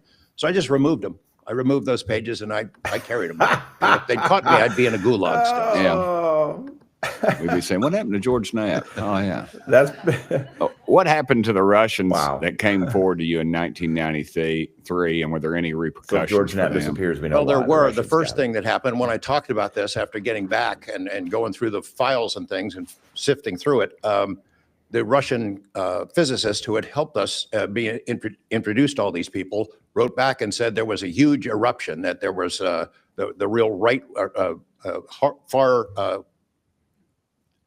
autocratic forces that wanted a return of the USSR had really go after these guys. They described them as traitors. Nikolai Kapranov, the physicist friend of mine, said, look, if this had happened 5 years earlier, we would be in prison. If it had happened 10 years earlier, we would have been shot. Right. Luckily, at that point, Putin was not in power, but none of those people that we talked to on that trip in 1993 would ever talk to me again. I went back in 1996, and it was like I had the plague. I spoke to different people, but they were scared. And eventually, the story was spun where the Ministry of Defense officials who gave us this information were described as ufologists who said there was nothing really significant to these files. They didn't really find anything a big deal. And I can tell you, you'll see those files that I shared with you. They did find stuff. There was an incident in October of 1982 over an ICBM base where UFOs popped up, was observed over this base where the missiles are pointed at us, United States. These UFOs perform incredible maneuvers. They split apart, they fuse back together, they'd appear and disappear. And right at the end of this 4-hour period, the launch control codes for the ICBMs lit up. Something entered the correct codes. The missiles were fired up and ready to launch, and they could not shut it down. The Russian officers were panicking. The UFOs disappeared. The launch control system goes back to normal. Colonel Sokolov and his team came in, took the thing apart, could not figure out what it was. It wasn't a power surge or EMPs or some of the baloney excuses that our country has given for similar events involving our nuclear missiles. They thought it was a message from wherever the UFOs were from. And that's a chilling thing. I mean, we were a couple of seconds away from World War III starting, and the UFOs were responsible for it. All right, I'm out of time, but real quick. So I put this who in are the chat as well, but that link I that just put on the screen right there, that is going to be well, one of them is Lockheed. myself and I'll tell you, I mean, Marzulli, I'm not saying Lockheed's here in a bad few guys. days on They're the doing what 15th. they were asked to do. And we're going to They talk have lied about this and because that's what 31 they're supposed to do. and But all of Lockheed the would be things that are one. pointing There's a towards list I can disclosure give you, very heavily. Congressman. Some of the big ones, the usual Join us for that, suspects. but if you click that Okay, link, thank you can you. actually Yield set back, your chair lady. Sorry timer. for going over. It's all It's all good. George Knapp's fault. I now recognize Ms. Boebert for 5 minutes. Thank you, Madam Chair. Chief Wiggins, based on your training and operational experience, could the behavior that you witnessed, a transmedium object vanishing without a sound, be explained by any known technology that we possess or other governments possess? It cannot. And has any government agency debriefed you or any of your shipmates regarding the EOIR and radar confirmed UAP encounter aboard USS Jackson? No one has, no, ma'am.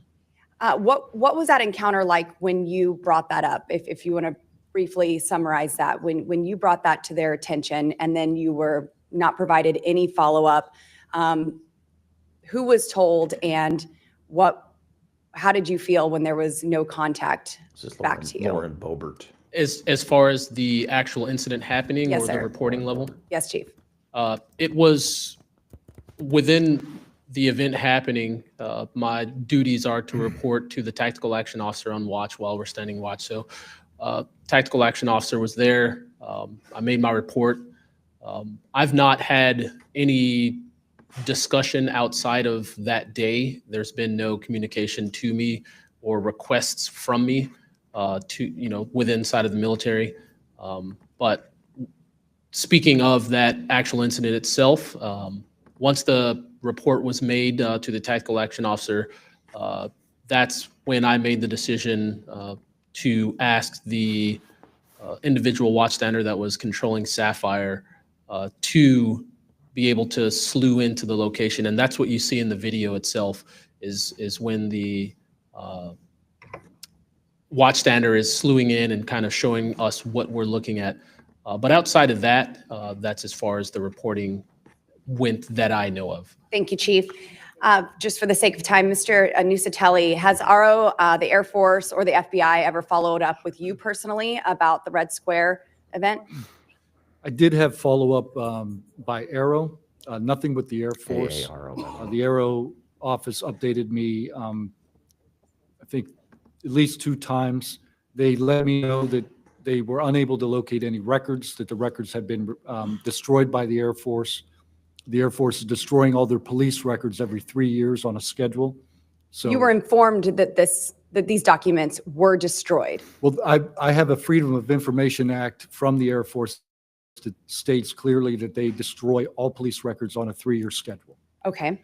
So they were sitting on documentation, destroyed it, refused to question any of the lead investigators, anything leading into this investigation? Yeah, basically, they destroyed all the police records. So you couldn't even like call the Air Force and ask them if there was a vehicle accident in that time frame. So that's a big problem. We're losing data in real time. So we'll never be able to go back and I track. think our federal government has a history of destroying records. Thank you. Thank you very much, Mr. Nusatelli. Dr. Borland, as a geospatial intelligence officer, have you seen classified data indicating UAPs operate in restricted U.S. airspace? And has that information been withheld from Congress? I have not in U.S. airspace. That is intelligence oversight, so I did not have domestic authorities. After filing your Inspector General complaint over retaliation inside the Pentagon's UAP office, did you receive any kind of protection or just more retaliation? Within the IG or Arrow, ma'am? Either. Arrow, they went after the staff member and classified everything, shut that down. The IG, to this day, I don't even know if my complaint's active. I know my attorney that represented me was very, very, very concerned. And the best of my understanding, I was determined credible, not urgent. And do you think that experience would suggest that the internal UAP investigations may be compromised? I think the reason they've classified this so tightly is because possibly. I mean, it's so hard because this goes back to people doing the job they're told to do, and very few people are going to want to give up their careers, 20, 30-year pension, get rid of their kids' health care, get rid of their house. It's possible, yes. Yes, thank you very much, Dr. Borland. Mr. Spielberger, do national security whistleblowers currently have any external appeals processes to challenge retaliation, or are they just stuck relying on the same agencies that they're accusing? Congresswoman, this is one of the biggest concerns that we at POGO have, basically around the independence of investigations and accountability for retaliation. Basically, yes, national security whistleblowers have to rely on internal administrative processes that go through agency inspector generals. There are some differentiations, but the bottom line is that they are forced to rely on protection from the same agencies and people who they are alleging retaliated against them. Yes, well, I thank you all for your bravery. We are out of time here. Thank you so much for coming forward, and we will do everything that we can to ensure that you are all protected. Thank you for trying to bring truth and transparency to the American people. Madam Chair, I yield. I now recognize Mr. Burleson for about 5 minutes. Thank you, everyone. It takes such great courage to come forward, and we acknowledge that, and I hope that you see that we are taking that seriously. And so very thankful for what you're doing today. I'm also very thankful for previous witnesses that have come forward. I see Matthew Brown in the audience. He courageously stepped forward and was as a witness. I encourage everybody to look and seek his testimony. I want to thank the people that came in our first hearing: Ryan Graves, David Grush, David Fravor. And in our second hearing, Admiral Gallaudet, Lou Elizondo, and Mr. Gold. And the many others that have come forward. We hear you, and it's time that we, enough is enough. It's time that we take action. Look, I'm not jumped to the conclusion that I believe that there are, aliens coming from another planet. But I'm open to that. Because they're demons. And I think that it's our responsibility, especially when we're seeing that we have a government that is actively blocking information from us. Just last night, I tried to get an amendment onto the National Defense Authorization Act that fit in the germaneness of that bill to have UAP disclosure. And conveniently, it was named non-germane, mostly deemed by staff, not even an elected official. This is the kind of stuff that we repeatedly see. Last year, we were blocked by someone in House administration from being able to receive a full briefing from Arrow. So not an elected official, but someone in staff blocked us. And I've had it. Enough is enough. I want to cue up a video that I've been given. And as before it starts, I'm going to describe, this was taken October 30th of 2024. This video is of an MQ-9 drone tracking an orb, or this object, off the coast of Yemen. You'll see that another MQ-9 launched a Hellfire missile. That you cannot see that drone, and so I'm not going to explain it to you. You'll see exactly what it does.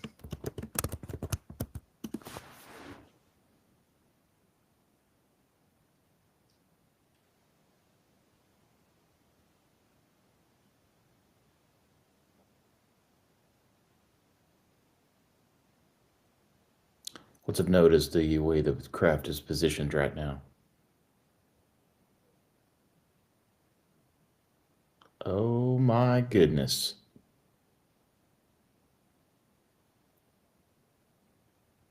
This is when it zoomed out, so you can still see it traveling.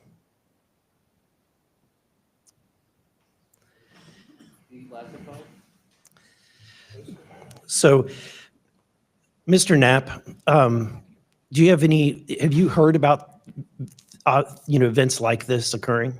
And what information might you have? I have heard about events like this. I have heard about this event. Jeremy Corbell and I talked about it in one of our episodes a while back. We did not have the video, though. There are servers where there's a whole bank of these kind of videos that Congress has not been allowed to see, that the public hasn't been allowed to see. Occasionally, some of that stuff gets out in the wild and it comes our way. It should be going to you. The public should be seeing this stuff. And why you're not allowed to, I don't know. But that's a Hellfire missile smacking into that UFO and just bounced right off. And it kept going. It kept going, and it looks like the debris was taken with it. Yeah. What the hell is that? What So what again, flies like that? again, I'm not going to speculate what it is, but the question is, why are we being blocked from this information consistently? I want to ask this incredible question. video. How in the world, this is the document. I want to enter this in for the record if it hasn't already been entered, Madam Chair. The document So that you ordered. provided on thread 3, this is a huge file. How in the world did you smuggle this out of Russia? Carefully. In your socks? I don't think I want to be really specific about it because I might have to go back there and get some more sometime. Although, no, that'd be crazy to do that. Well, I took the top pages off that were stamped with the security signature, and I carried them out on my person. But the rest of them, I just threw in my suitcase and threw some caviar in there as a distraction as well, and hoped for the best. Otherwise, I'd be a citizen of Siberia right now. And you had you reported James Lakatsky came to you with government possession of NHI craft and how they ultimately gained entry. Can you testify to the veracity of that claim? Dr. Lakatsky is an honorable man who served most of his career with the DIA, a very trusted, high-level rocket scientist and intelligence analyst who inspired the OSAP program, as I said earlier. And in full disclosure, I've co-written 2 books with him. He dropped this on myself and our other co-author out of the blue. And it took 14 months for us to get DOPSR approval for him to release 2 sentences on that. He said this craft, we had managed to get inside of it. It had no wings, no rotor, no tail. It had no fuel tanks. They didn't know how it flew or how it was operated. It clearly looked like it was aerodynamic, but he would not go further. He's a by-the-book guy, and until he gets clearance to say more about that, I don't think we're going to hear much more. But it's not ours. It wasn't ours. We didn't make it. We didn't know who made it and how it was built and how it operated. We've got at least one.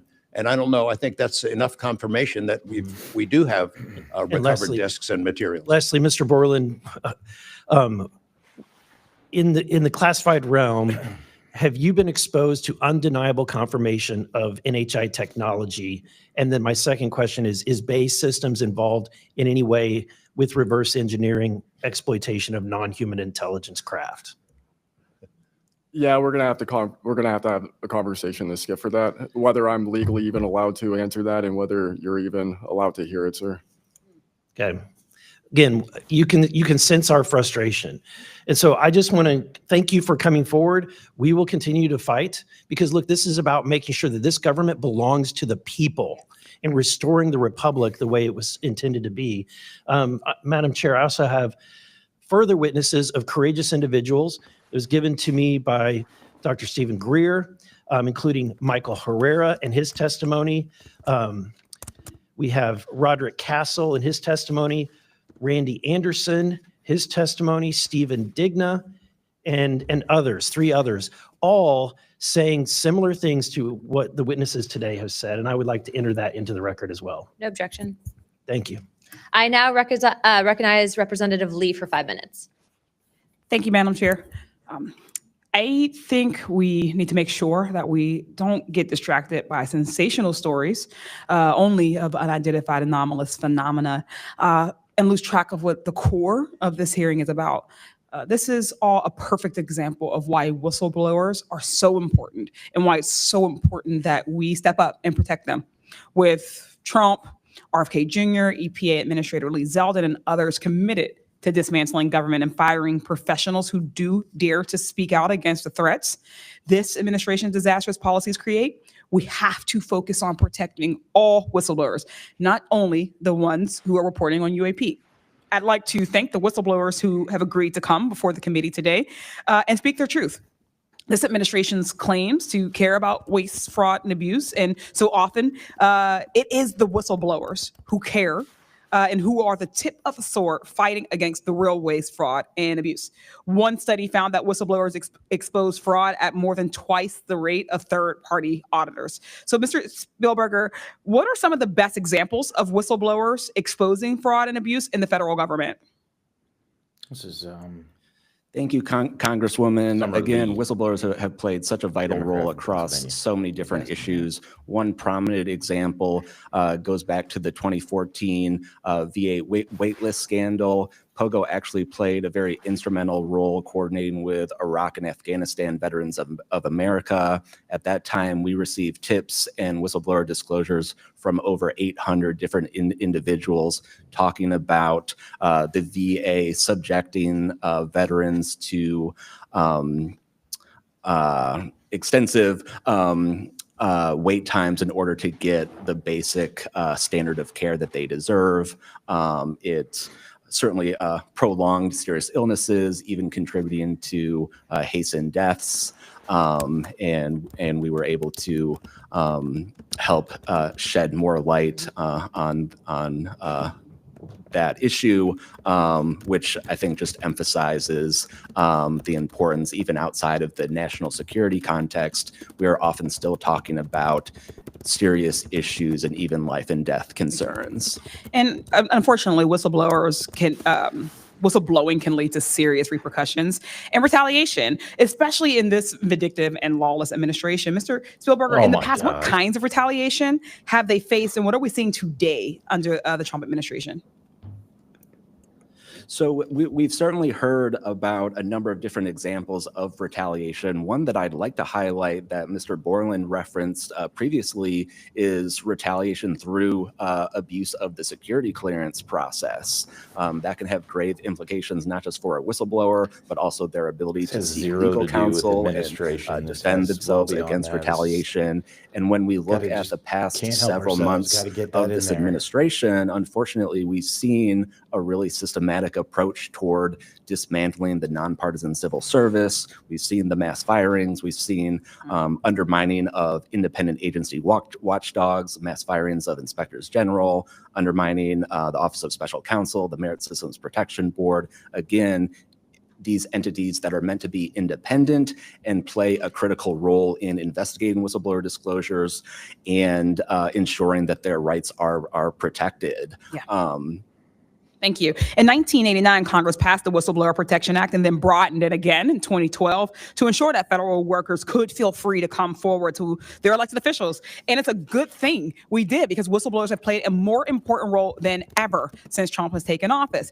It was thanks to a whistleblower that we learned that DOJ allegedly put every single American's personal security information at risk by bypassing safeguards and copying all this data to an unsecure server.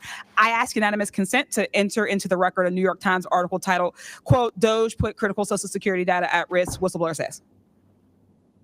Good to go. Thanks. We've had whistleblowers at the National Labor Relations Board reveal that Doge minions may have shipped case files outside of the agency, possibly to help then co-president Elon Musk continue to exploit his workers. And last week, whistleblowers at the National Institute of Health came forward to say that RFK Jr.'s vaccine misinformation campaign had pervaded even the highest levels of the agency. Typically, whistleblowers have an inspector general they can rely on to investigate their claims and register issues with agency leadership. But President Trump has fired or demoted over 20 inspectors general. If I may ask one more question, Mr. Spielberger, can you explain how eroding the independence and capabilities of inspectors general further endanger these whistleblowers? She needs to take a gigantic step back away from the microphone. Absolutely. So again, whistleblowers already face incredibly great challenges in coming forward under normal circumstances. And when we erode these entities that are expected and required to enforce whistleblower protections, fairly investigate their disclosures, it calls into question the integrity of their investigations and findings, whether they'll take whistleblowers seriously when they come forward, and whether we can trust that they will use their authority to enforce the protections of whistleblowers who do come forward. Essentially, whether they will continue in their role as an independent watchdog or basically become a lapdog for a current or future president. Thank you. And I will take no more liberties. I yield back. Thank you. I now recognize Mr. Crane for 5 minutes. Thank you, Ms. Chairwoman, for holding this hearing. Thank you to the witnesses for appearing. In the effort of transparency here, I got to admit to the witnesses that, growing up, I really never believed in UFOs or any of this stuff. I always thought it was a little kooky and whatnot. But, after hearing, your testimony from honorable service members, watching videos like my colleague, Mr. Burleson, just presented, I got to admit, I've become a believer. Did you see Not the that I one know where where they these tried things to come shoot the from thing down with a or, Hellfire what they missile? really are up to. But Crazy, isn't it? I'd like to start You okay? with asking the witnesses. Mr. Nusatelli, you were in the Air Force, right? Yes. Did you believe in UFOs prior to your My encounter? lovely wife just brought me my charger. I've always been interested. Okay. Chief Wiggins, you're currently in the Navy, is that correct? Correct. Did you believe in UFOs before your encounter? I did. I'm from Las Vegas and I've watched George Knapp my whole life. Okay. What about you, Mr. Borland? I have always been open to where facts go. So Were you guys scared or hesitant to come forward and tell your story because of fear and believing that you might be reprimanded or ostracized from society because of your stories? Mr. Nusatelli? Yes, absolutely. I probably would not have come forward if I didn't have documentation to prove some of my story. And I also wouldn't have come forward without the people that paved the way for us in, the first congressional hearing. So, Chief, what about you? Once I got the okay from the Navy from top down, that gave me a level of relief. Prior to that, I didn't have any thought left or right of that, but thank the Navy to give me the go ahead, and that gave me the relief that I would not have any level of reprisal or anything happen to me. Mr. Borland, how about you? Interesting statement. Absolutely. I mean, after I went through everything, it was pretty clear that I caused a major issue in the executive branch. So I did what I was supposed to do. And that's why I haven't spoken publicly. That's why I'm happy to be here. This is how I wanted this to be done in regards to me. Mr. Borland, why do you think that you faced reprimand and discipline for your effort to come forward and be transparent about what you saw? About what I saw is the reason why I got into what I know and has been disclosed to Aero and the IG. And I think that information, well, it was labeled an extremely sensitive national security issue. Thank you. Mr. Knapp, I've watched many of your videos on Joe Rogan and other places. One of the big questions, I think, for many of us is, why do you believe that the federal government refuses to be transparent about this issue? I think there's probably multiple reasons. At the start, when these things first started invading our skies in large numbers, we were scared. It was right after World War II, and we didn't know what they were, and they didn't want to panic the public, and that was probably a good call. Over time, I think the lying sort of became institutionalized, flights over Washington, D.C. in 1952. They're seen, they're captured on radar. Jets are chased after these objects, and then we get an explanation it was a temperature inversion. And those kind of lies have been told for a long time. What was told to me by an investigator from Congress, a guy named Richard D'Amato, who was sent after this story by Robert Byrd and Harry Reid. He came out to Nevada, tried to get into Area 51, did get in there, looked around, talked to people, trying to get to the bottom of it. He believed that this program, reverse engineering, et cetera, was inside, had been moved inside these corporations. And he said, when this comes out, people are going to go to prison. And he meant people who were basically misusing legitimate national security funds, tens of billions of dollars, in order to keep this cover up going. I also believe there's a legitimate reason for the cover up in that there is undeniable connection of national security involved in this technology. If we are racing for it to master that technology against the Russians and the Chinese, which is what I have been told by Senator Reid and many others, then it is a race that's critical to our survival. There could be a form of disclosure, I think. Yes, it's real, it's from somewhere else, without revealing all the details that would allow someone else to have an advantage in the race for this technology. Thank you. Finally, I'd like to enter into the testimony a letter I sent to the DoD regarding the case of Major David Charles Grush, a UAP whistleblower who's been extremely helpful to this committee. Unfortunately, due to his participation in the disclosure of UAP, he suffered reprisal like the removal of his clearance, denial of promotion, and loss of medical retirement. I wrote the DoD on July 24th, 2025 on behalf of Major Grush, and I'm still waiting for a reply. I appreciate any help the committee can offer to get a response. Thank you. I yield back. Without objection, we'll be following up with the DoD after this hearing. Thank you, Representative Crane. I'd next like to recognize Representative Gill for 5 minutes. And just for clarity, the Grush Thank you, hearing was in Chairwoman Luna 2023 for holding this hearing, and when I'd like to yield Mr. a minute of Biden- my time to you. his administration Perfect. was in My office. first question is to Mr. Knapp. Mr. Knapp, how do we know that the files that you obtained from the former Soviet government are not BS and just given to you as a disinformation campaign against the U.S. government? That's a good question. So I shared some of them with the Senate Intelligence Committee when I first got back because that was requested by the Russians who shared some of that information with me. Secondly, I gave all of that material to the DIA through BASS, the OSAP program, sorry for the acronyms. Can you name names real quick? Sorry. At BASS or Or OSAP? who did you give them to directly? I gave them to Robert Bigelow and to Jim Lukatsky. And they hired a whole team to go through them and retranslate them and analyze it. And they created a structure of how the UFO programs in the USSR and Russia were put together. They said they were real. The other person who said they were real is David Grush. Noted. Thank you. Representative Gill. And thank you. I'd like to yield the remainder of my time to Eric Burleson. Thank you, Representative Gill. Mr. Wiggins, Chief Wiggins, in your view, what mechanisms such as internal protocols, witness debriefings, or cross-agency documentation should be better established in order to ensure that such a credible sighting like the one that you have given are preserved and made available to oversight bodies like this? Thank you, sir. As a active duty Navy member, our mission is to carry out the ship's mission or the command's mission. And we, on a general basis, don't have knowledge of what to do when we see things like this. We just don't. We're there to do our mission and do what's told of us, right? So I think what would be important is giving active duty members a clear way of being able to report things like this to where it gets to this point, and ensuring that we have a standard level of understanding that there wouldn't be any level of reprisal or anything happening, because I've been in the Navy for almost 24 years, but what about the sailors that have been in for 2 years that experience things like this? They're not going to have the knowledge, or they'll probably be a little bit more fearful to speak up, being it that their career is just starting.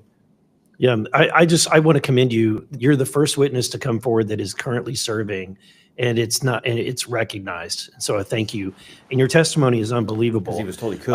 Let me ask this question. Are you familiar Very with interesting. the We're going to talk about that when this is over. Witness Protection Act that that Representative Burchett has filed. I'm not too familiar, sir. Anyone on the committee familiar with it? It's fantastic. It's the language that we need. It's language that will protect whistleblowers from any kind of reprisal, and yet it's again and again blocked by this body in some way. Many a times it's being blocked not by elected officials but by staff behind the scenes. And the other bill, the UAP Disclosure Act, which was filed last year, Senator Schumer, who I cannot believe that there's a topic that he and I agree on, but he and I agree on this topic. He has sponsored it in the Senate. He put it on the National Defense Authorization Act last year. Remarkably, I can't get it it was stripped out by the House last year, and I can't get it onto the bill leaving the House this year.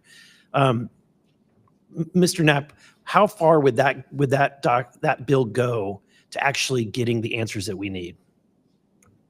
Pretty far. I think that they're still going to have roadblocks. The keepers of the secrets, the private companies that have been doing this job for intelligence agencies for a long time, are not going to cough it up. You'd have to force it out of them.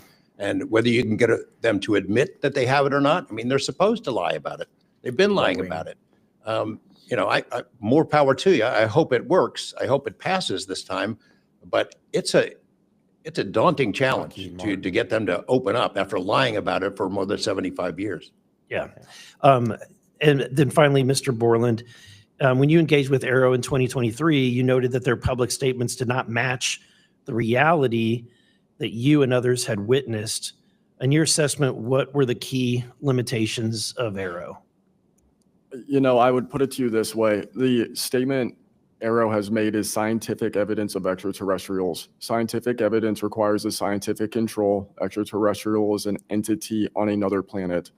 The only way to scientifically prove extraterrestrial is we have to go to that planet, acquire technology, bring it back, and compare it to what we have here. So you're saying they won't let anything out or they won't come forward unless they confirm that unless they go to the planet and confirm where its origin is. That would be scientific evidence, yes. And by that statement, Arrow found no scientific evidence of extraterrestrials is basically, I don't want to call it a psyop, but a misrepresentation, because we do have things. But making that statement is not technically a lie. It's a misrepresentation of the full truth. Thank you. Madam Chair, may I, just since we're on that topic real quick, how do we get to these other planets? How do we pass the Van Allen radiation belt safely? Good question for you. I cannot answer that for you. I would now like to recognize Mr. Perry for 5 minutes. That's a weird question. Thanks, Madam Chair. I think I'll start with maybe Mr. Borland. So you have a clearance, right? You're in uniform, you have a clearance. When did you leave at service? What year? I left in 2013, February 2013. Who was the president, if you recall? 2013 would have been President Obama, sir. Wasn't President Trump, right? No, sir. Okay, so you have a clearance, right? You're serving in uniform, you have a clearance. Yes, Your sir. story, I think many of us are kind of picturing the scene. You walk out in the flight line, having a smoke, this event occurs. Do you have the perception, at least I Nothing do, to do with president. based on your story, this involves the U.S. government? Whatever you saw involves the U.S. government. That is 100% my opinion then and now. And was there an after action? Do you do a daily debrief of the activities of the day? Was any of that recorded? Was there a conversation with the command? Was there any documentation that you know of at the time? Not to my knowledge. I mean, like I said, I talked about it on the ops floor, and a couple of people had pulled me aside, some older enlisted, and were like, you probably want to keep that to yourself. So did you get the impression that they knew what you were talking about, just didn't want you to harm your career or seem crazy, or that they didn't really witness? Did you know anybody else that witnessed what you saw? Again, not that night. Like I said, the only people that would have been out there would have been security forces, and then those of us that were doing ops. Security forces in uniform or contract? Probably both. Did you talk to them? Did anybody talk to them in an after action? Not to my knowledge, sir. Was there any interest in the command to determine and verify what you saw? Not to my knowledge, sir. It's unfortunate. Chief Wiggins. Thank you for your service, gentlemen. Thanks all of you for your courage to be here. Your story's a little bit different. Sounds like it.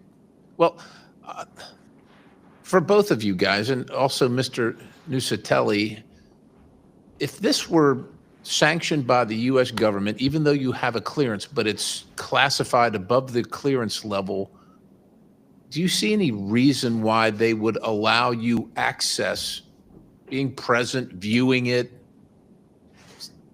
hearing it, being around it? Like, what is this, an accident? Like, does the U.S. government make these kind of accidents? They make accidents, mistakes like this? Like, we're doing this test of this new system, and we forgot these guys were standing here. Does that sound like something that the U.S. government would do? No, sir. Some of the launches we were doing were like $5 billion projects that had taken like 10 years to develop the technology. And these objects were coming right up to the launch pad.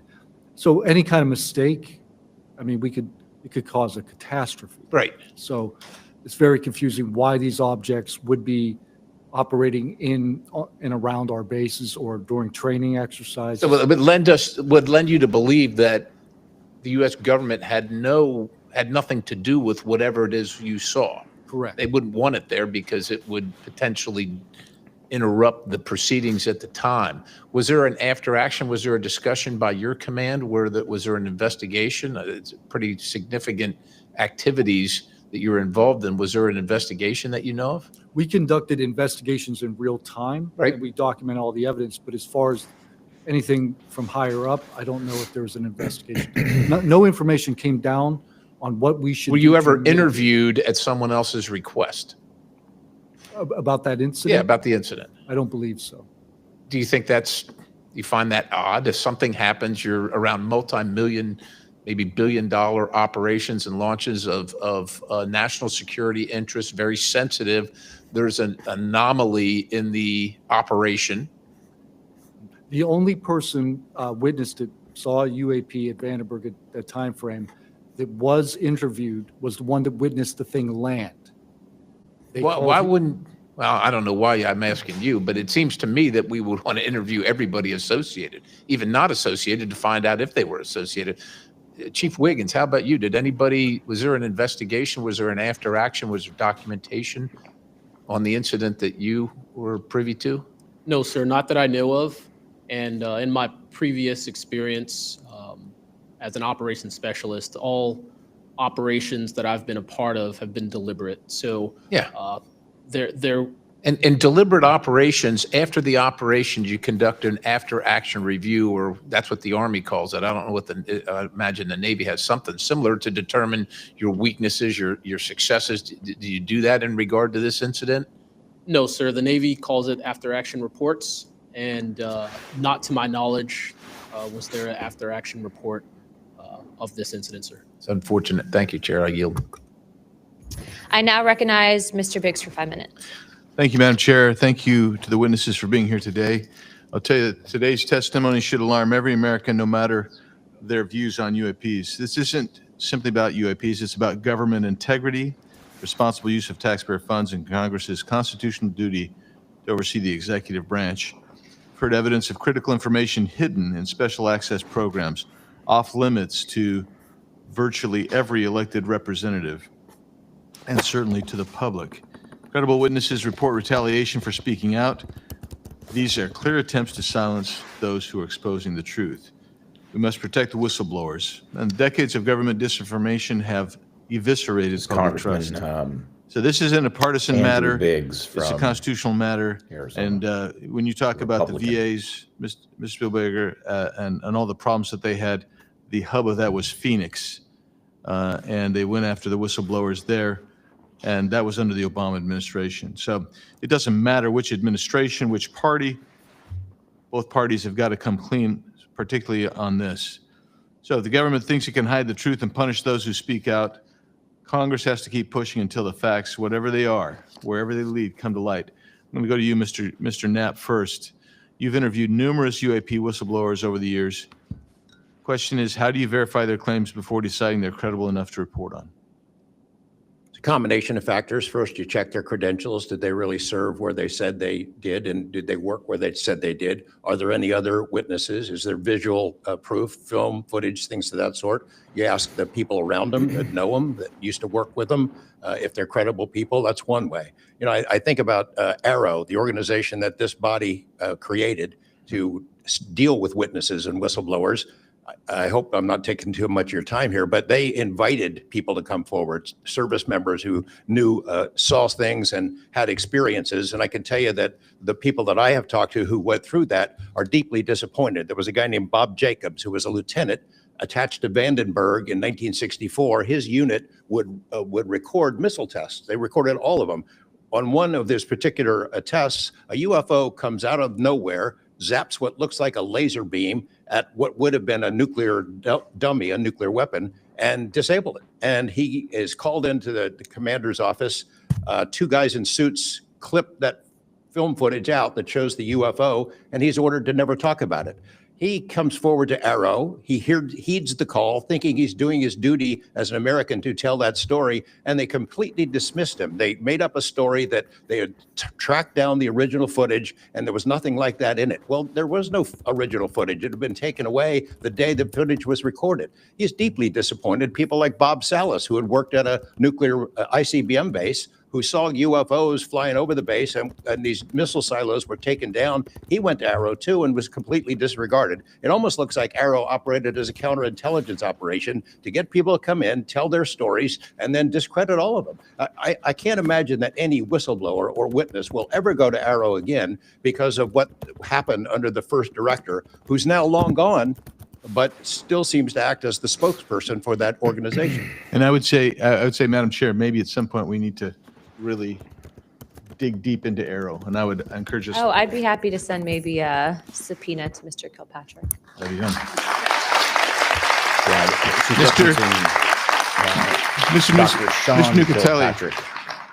Mr. Nucatelli, you've testified that official Air Force records of the Red Square incident are now held by Arrow and the FBI.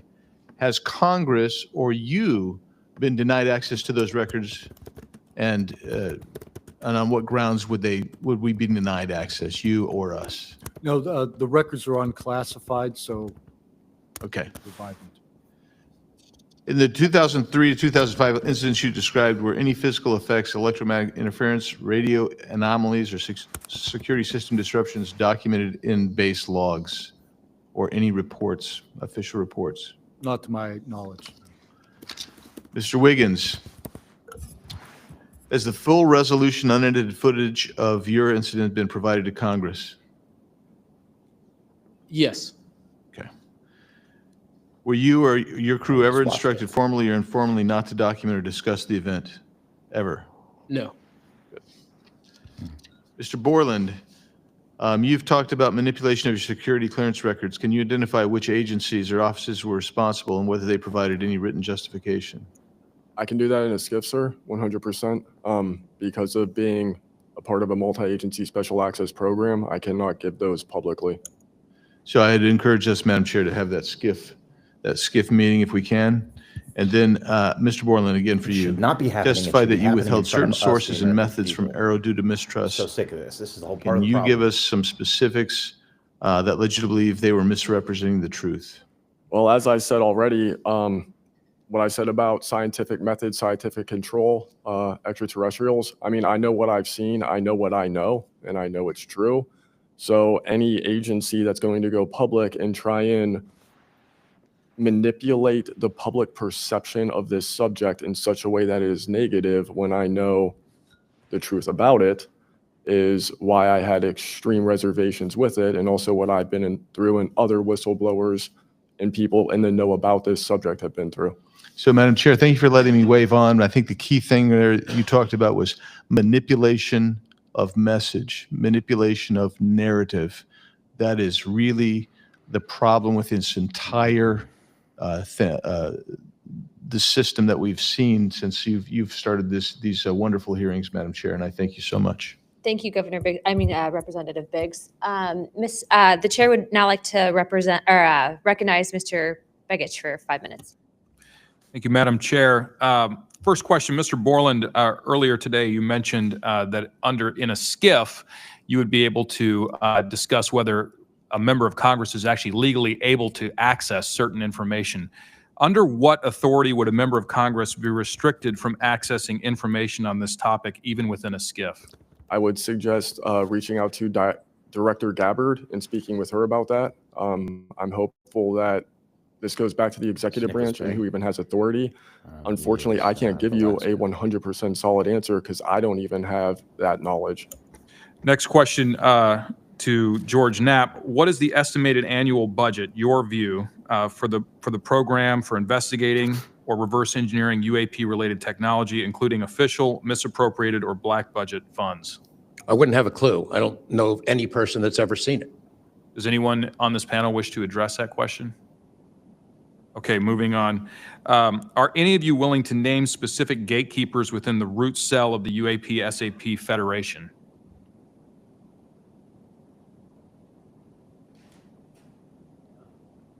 That's a no. You mean specific people and contractors that have dealt with this and kept the secret? Specific individuals. Well, one of them was named Dr. James Ryder at Lockheed.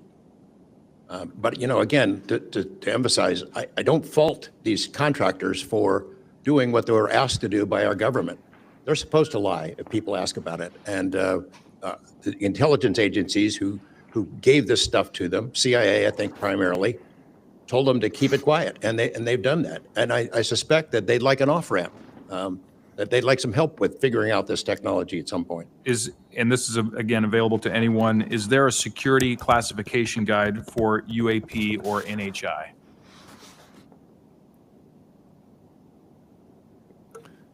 I remember in the 2003 or 2023 hearing, it was stated that all UAP related material is classified secret or above. I have a name for you. Go ahead. Glenn Gaffney, CIA. Glenn Gaffney, CIA. Another question for you, Mr. Knapp.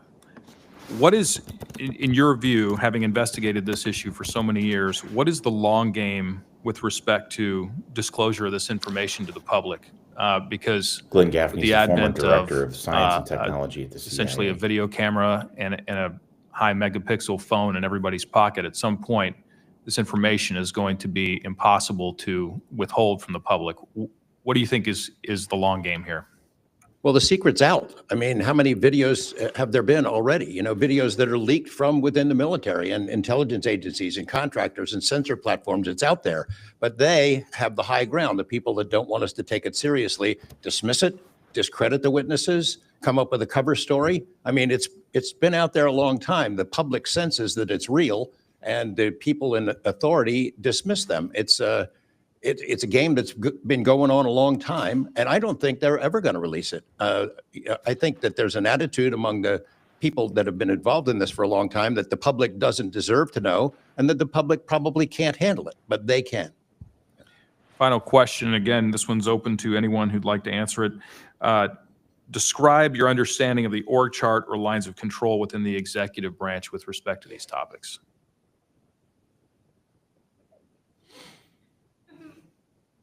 And if you'd like to address that in a SCIF, feel free to say so. That could work as long as I'm legally allowed to and you are legally allowed to receive it. I think these programs are in the executive branch, National Security Council, and over on that side. That seems to be what some of our witnesses have told us over the years. So you can, you know, Congress can file all kinds of requests. The FOIAs can be filed with the Department of Defense, Department of War now, and they can honestly say, well, we don't have it, because they don't have it. Thank you. Is there anything in my remaining 30 seconds that you'd like to share on any of these questions that I've asked you today? I applaud the committee for trying to tackle this monster of an issue. I really appreciate that it might be the only bipartisan issue in Washington where everybody can agree. We've watched multiple hearings now. Everyone is asking the same kind of questions, whether right or left, and honestly want the answers. And, you know, Chairman Luna, Chairwoman Luna, I appreciate your dedication to this, Tim Burchett and the other members for sticking with it, because it's come up in Congress before and they had hearings and then they dropped it for 50 years. So it's going to take a lot of time to get to the bottom of this. And I applaud your commitment to getting to the truth. Thank you, Mr. Knapp. Pursuant to Committee Rule 9C. Madam Chair, can I ask a parliamentary question of you? Yeah, sure. Does this subcommittee have the authority to do subpoenas? Task force. So the task force, to answer that question, has to do it through full committee. Okay. So, and also in regards to immunity, which to Mr. Borland's point, we are going to be doing a motion to ask for immunity for you and a few other people to come into a SCIF and tell us what you know without being subject to the Espionage Act, et cetera. Thank you, ma'am. So that's just kind of an update. But as a task force, because we're not a full subcommittee and there are certain authorities that haven't been granted to us, probably because they don't want us to have it. But there are ways to work around it, so we're kind of figuring that out. Pursuant to Committee Rule 9C, the majority and minority will have an additional 30 minutes each to ask questions of the witnesses without objection. So ordered. With that being said, if you guys want to jump in the queue, I know Representative Crane, Burleson, and likely Burchett have a few more questions. I'll just start out with 2, and then I'll pass the buck to Burleson. Burchett, do you have anything? Burchett and then Crane. Just real quick, Mr. Knapp, and short answers, please, because of time. How much of these alleged Russian crash retrieval documents have already been physically out there? So, I mean, percentage-wise of the documents that you submitted to Congress, what was public already and what was not newly? Maybe 1%. Okay, so the rest of it should be predominantly new information. Yep. Also, can you just elaborate real quick? I know you had, I think, mentioned a Thread 3 program, but also alleged in those documents, I got through maybe half of them last night. There's a lot, and I don't speak Russian, contrary to what my people might allege. What does the Thread 3, was there any specific programs that existed within the Soviet government or groups to specifically investigate this by name real quick? It's a number. There's a number in those documents I gave you. There was a larger program that actually had 3 sub-programs that was, Thread 3 was the name I got, and then the DIA guys who looked at it figured out there was a much larger organization. And it's listed in those documents? Yes. Okay, thank you. Real quick, I'd like to ask the committee to replay that video that Burleson had played earlier. I want to ask every witness here, specifically ones that have sensor training or have been able to recognize some of this movements real quick. So if you guys can please roll that real quick. This is incredible footage of a Hellfire missile that's been shot at this UAP and it bouncing right off. You can even see the debris here in a second. It's incredible footage.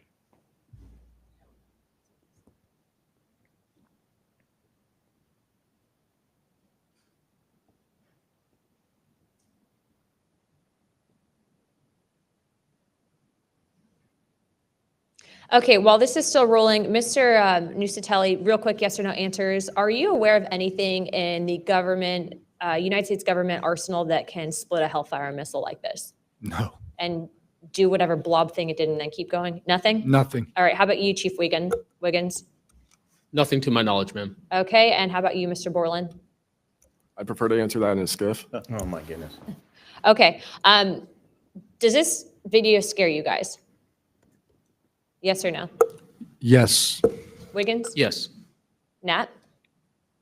I had a different reaction. I was really happy that it got out. Thanks for providing that. Curiosity kills the Congressman. cat. All right, Mr. Borland?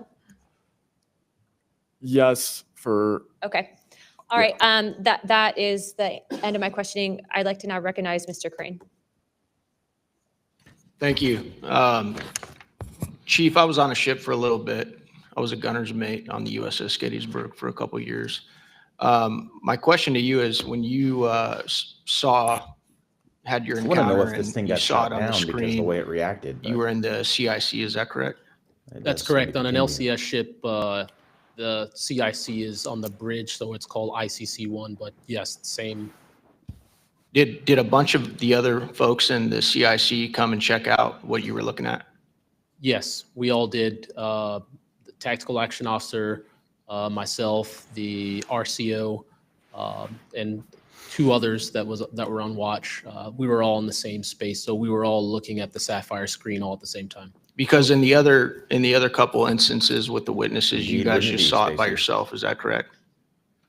Mr. Borland, you saw by yourself? For me, yes, sir. Mr. Nusatelli, you saw this by yourself? No, there were multiple witnesses in every case at Vandenberg. Okay. So Chief, did that spread like wildfire throughout the ship in the next day or two, what you guys had seen? No, sir, it didn't spread throughout the ship, but it spread throughout ICC1 conversation. As you do your turnover, we talk about it, but it didn't go further than just the watchstanders that stood watch on the bridge and in ICC1. So it did move around there throughout a few days. I'm kind of surprised. Stuff usually spreads around the ship pretty fast. Why do you think the rest of your fellow sailors on the boat didn't hear about it?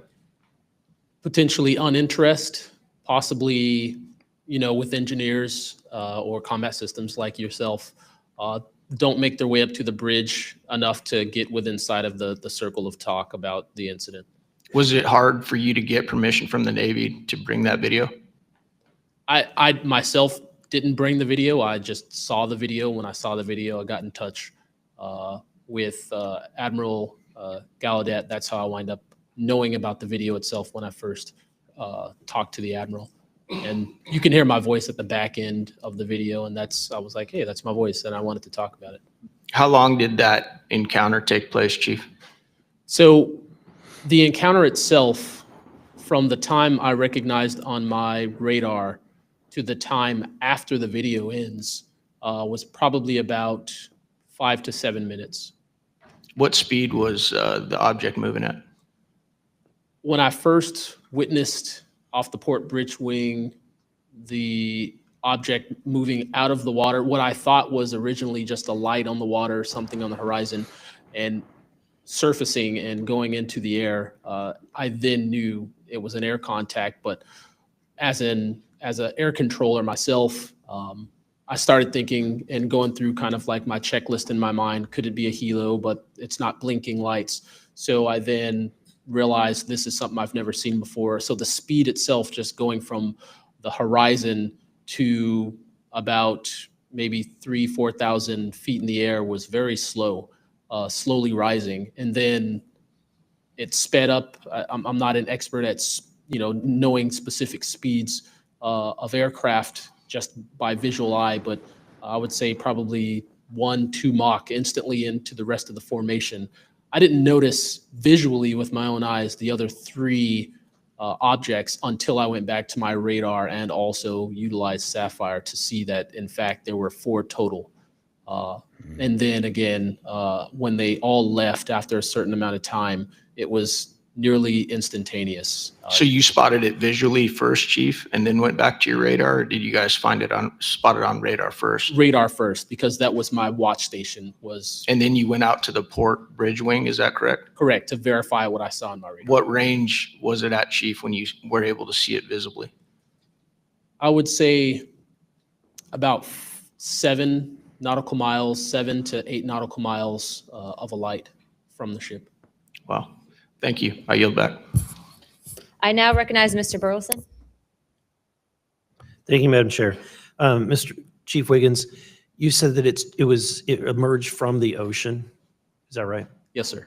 And before it did, it was glowing. It was a glowing object under the water. That part I couldn't tell because it was nighttime at 1915 approximately, and it was also at a distance. So it's very hard to tell the difference between something on the horizon and something surfacing from the water.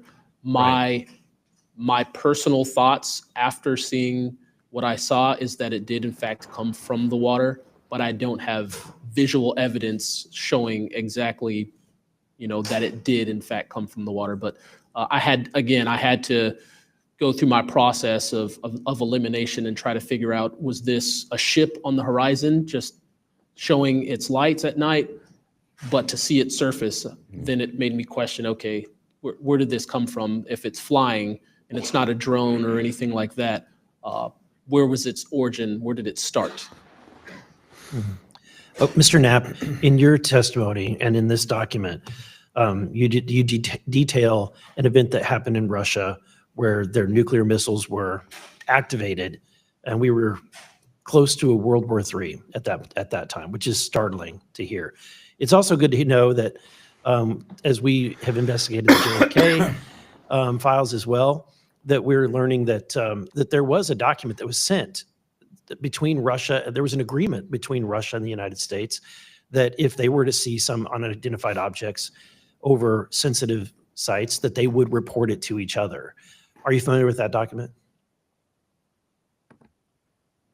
Yes, I'm also familiar with the rhetoric, public rhetoric between President Reagan and Gorbachev at the time too, that they traded statements about, wouldn't it be something if we were threatened by something from way outside, how we might work together. I know for sure that they had conversations about it, and I know we did reach an agreement to try to lessen the possibility that us detecting a UFO or group of UFOs would not be mistaken for a bunch of Russian missiles. There were exchanges of that sort that went back and forth. Yeah, and I can imagine this to NATO is, or- to me, the validity it of was this NATO. document And he actually said is underscored by the fact that Russia would not want what if this to be known. we were They absolutely threatened would by an not exterior want force? to know, the public to know, or the United States to know that there was a vulnerability in their missile systems. Would you agree? Absolutely. And, and we had many similar incidents at our nuclear weapons facilities here that have all been sort of swept under the rug, but it's pretty scary when you take down 10 missile silos during tense times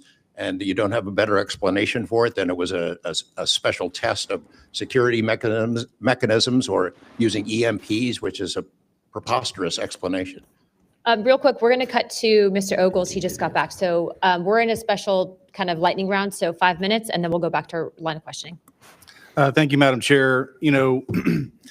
At this point, I think it's clear from the hearing that there's advanced technologies that are taking place in our airspace. The question is, and I posed it in one of the previous hearings, is it ours, is it theirs, or is it otherworldly? There may not be a silver bullet at the moment, but when you look back through the hearing and the evidence that's been presented, if you're going to point the American people to one piece of evidence to start their journey on this topic, what would you suggest, sir? One piece of evidence. This Representative Andy I would from I would Tennessee. start with this hearing, in the first hearing. Absolutely. There is no evidence. But is there a specific, exactly, but is there a specific evidence or footage or document that you think lends extreme credibility to what we're discussing today? I would say this new video we're seeing today is exceptional evidence that we're dealing with something. With the kinetic? Yes. Mr. Wiggins? Sir, I'd have to say that if just the average person here in America looked at absolutely everything that has come across television, the internet, etc., you can't tell yourself that 100% of what's being recorded is fake or false. You have to, at some point, understand that there's something else out there. Well, I mean, and you bring an interesting point, in the law enforcement community, anytime you're conducting an investigation, you're always looking at the totality of the circumstances. You're looking at all the evidence and how they piece together. And so that would be my, advice to the American people, that this is a journey that is just beginning from a congressional perspective, but you have decades of data, some of it not real, much of it is, but thanks to Chairwoman Luna, we're now presenting this to the American people. And I think this latest video from Mr. Burleson is something that should get everyone pause. When you see the three orbs that drop, was that in a defensive posture or is that in an offensive posture? And what capabilities did those orbs have that we, quite frankly, may not have? Mr. Knapp? As I mentioned at the beginning of my remarks, what hooked me on the story was the paper trail, these documents that shouldn't exist. We've been told for decades, over and over, there's nothing to it. It's not a threat. You can go about your business. And then when FOIA becomes the law of the land, thousands of pages to the contrary leak out. There's a memo by General Nathan Twining in 1947 when the country was being overflown by dozens of UFOs, hundreds of UFOs, in which he said, look, this is not visionary or fictitious. It's real. These things are craft. They're not ours. They outperform anything we've got. I mean, if you follow the paper trail of documents that they wrote before the military got wise and realized that FOIA really exists and changed their tune and not put things in writing, it spells it out pretty clearly. I'll go refer back to Russia. one incident I did not mention to Representative Burleson is Colonel Sokolov in that Ministry of Defense program said there were 40 incidents where Russian warplanes were sent to intercept UFOs, and they were ordered to fire on them. And for the most part, the UFOs would zip away. 3 of the pilots, though, did fire at these things. Those 3 planes stalled out, crashed. 2 of those pilots died. And after that, the Russians changed the standing order. If you see a UFO, leave them alone. No country in the world wants to say and admit that these objects are flying around in our airspace, and there's nothing we can do about it. I mean, who wants to say that? The U.S. certainly doesn't, and Russians didn't either. I've got to be almost out of time, but Mr. Berlin, then you, sir, real quickly. Yeah, to be honest with you, I think Bob Lazar, and not for the reasons that most would indeed talk about, mainly because Bob Lazar was immediately discredited. They said he never worked where he worked. They said he never did what he did. But yet Bob Lazar showed up with a bunch of friends and a video camera and was filming these test flights in the middle of the desert. So clearly he knew something. Madam Chairman, if I'm out of time, I yield back. Thank you very much, Representative Ogles. I'd like to go back now on our lightning round of questioning to Representative Burchett and then Burleson.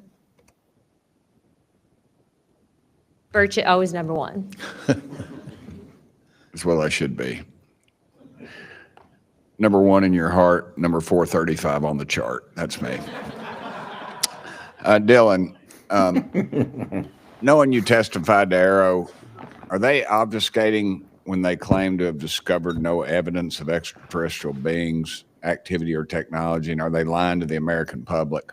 This is going to wrap up here. As I said Stick before, around. We're going to have a it's little a manipulation of the public recap perception. of all of this. The statement, And so what's scientific next? evidence of extraterrestrials, is a true statement. It is not the truth about what is happening and what we have.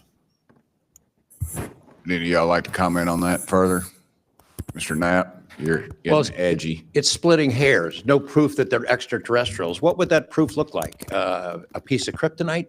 What would it be? I mean, we could be talking about different forms of non-human intelligence. I think the dominant paradigm is that they come from outer space, somewhere else, and they have some way that they can cross those vast distances that we can't even imagine doing. But not necessarily, that's not necessarily the answer. So asking for proof of extraterrestrials might not be the answer at all. It's splitting hairs. We don't know where they're from. I don't know anyone who knows the answer for sure. They call them aliens just as a placekeeper kind of a word, but no one in all these programs who've studied this stuff for years, people with much bigger brains than mine, knows the answer for sure. I've talked to Navy folks that some of the deep sea areas, they think there might be something there that they're here, and I don't know when they got here. Another point that needs to be made is every time, we say we're going to back engineer or whatever you want to call it, these craft, I always say, like, it'd be like if you took I ride motorcycles, but if you took like an Indian or a Harley to the people that came over here on the Mayflower, they'd see a bright, shiny object. They might polish it.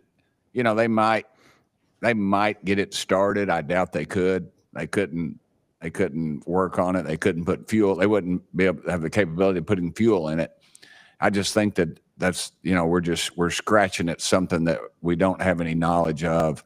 And that's why it's just taken so dadgum long. But they do know, first one that cracks that code, it's over. I mean, it's energy, it's power, it's everything. And I worry too that in the wrong hands that they do that, they keep it from the rest of us because they're so invested in whatever energy sources we have here that their billionaire buddies are going to profit, and they can't retool because they know once it's out on the internet, it's over.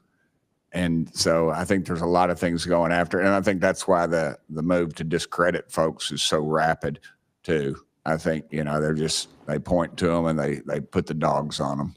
And it disgusts me. There's a price to be paid for that too. The Russians and Chinese are trying to figure this out as well, but they don't have the same kind of stigma. They tell their best scientists and engineers, get in there and work on it. And they've been doing it for a very long time. Might have a head start on us. Here, we don't have our best scientists and engineers working on it because they've been told it's nonsense. The stigma is very real for people like that. I agree. Yield back, Chair Lady. Thank you. I'd now like to recognize Representative Burleson. Mr. Nusatelli, when you heard the testimony of Mr. Knapp talking about these missiles were shut down or turned on in Russia, does that remind you when you hear these stories, it's got to remind you of the event that happened on your base. Absolutely. There are many, many accounts of incursions of this type taking place. I believe in the 60s, we had a similar incursion in New England. And same thing happened. There were these objects coming over the base at low altitude, 200 feet over the base security police, and they were scrambling fighters, and then the objects would just fly off, and that went on for weeks. So the historical record has laid out that there's a pattern, that our installations are visited by these craft.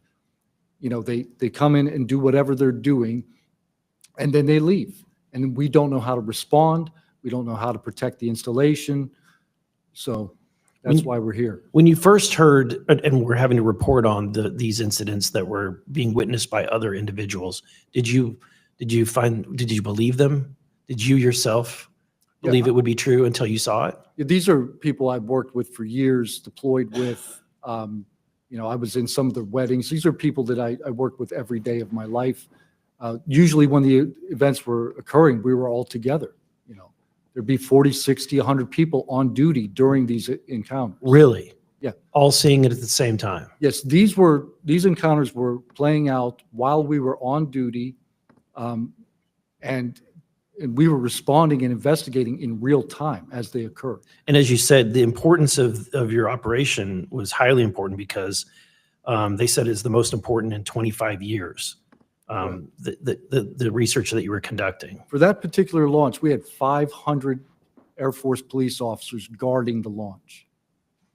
500 people. It was that critical. Wow. But had this thing showed up, we wouldn't have been able to do anything to prevent it showing up. Real quickly, can you just re-describe size and whether or not you heard anything? It was how big wise? The two square objects were at least as large as a football field. The second encounter, they think it was much larger than a football field. We're talking like flying buildings. The object I saw was about 30 feet in diameter. And to confirm, you were not the only person that saw this. Correct. I think I was also told that there was also reports of this in a police blotter in the area. Can you confirm that? Yes, that's the documentation that I maintained Mhm. from the original event and turned into Arrow and the FBI. Okay. Do you have any more, Burleson?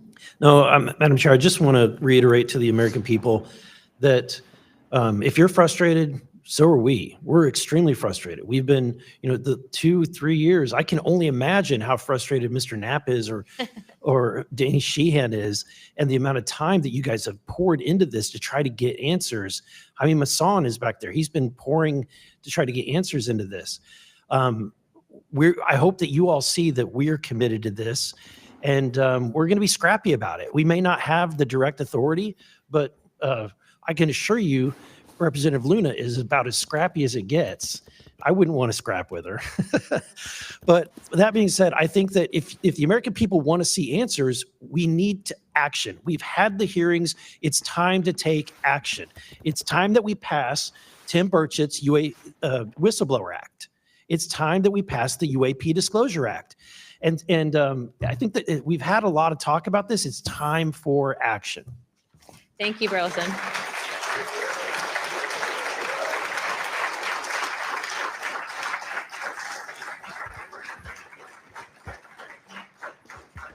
I would now like to yield 30 minutes to Representative Crockett. I'll reserve. Thank you. In closing, I want to thank our witnesses once again for their testimony today. I now yield to Ranking Member Crockett for closing remarks. I'll pass. No, I just want to say thank you so much to each and every one of you for being here today, for staying committed to this, and for your courage. I truly believe that courage is contagious. And right now, we need more courage than ever, whether it's UAPs or whether we're dealing with any other form of government where people are afraid to come out and speak their truth. The American people are relying on amazing public servants like you to speak up on their behalf, to be the watchdog, and to make sure that we are as safe as possible. And so thank you so much again for conducting a bipartisan hearing on such an important matter. Thank you. Amen. I'd now like to recognize myself for some closing remarks. This is obviously something that doesn't just affect everyone in this room. I can tell you that specifically for where I represent in Pinellas County, Tampa Bay, and Florida as a whole, there's many sightings, many questions, people reporting this, but I'm not the only one. I was also told by Representative Biggs, as well as our great representative from Alaska, that these are not isolated instances. And so it does give us reasoning to provide investigative inquiry into these topics, but also I would also like Mr. Spielberger, if you could actually review and see if your organization would endorse the Whistleblower Protection Act that Representative Burchett has. I can tell you that I will be signing on to a letter, as well as I'm sure many other members of this task force, and we hope that the ranking chairwoman or my colleague here, Representative Crockett, as well as our Democrats that were here today, consider also signing on to that, as we do feel that it is time to ensure that our whistleblowers are given adequate protections and that people like Mr. Borland are not facing retribution in the way that they have been. With that being said, with all that and without objection, all members have 5 legislative days within to submit materials and additional written questions for the witnesses, and which will be also forwarded to those witnesses. If there are no further business, without objection, I'd like to now recognize Representative Burchett for closing remarks. I would just like to thank the ranking member and the chair lady for their courage. This is a tough issue. We all catch hell for it.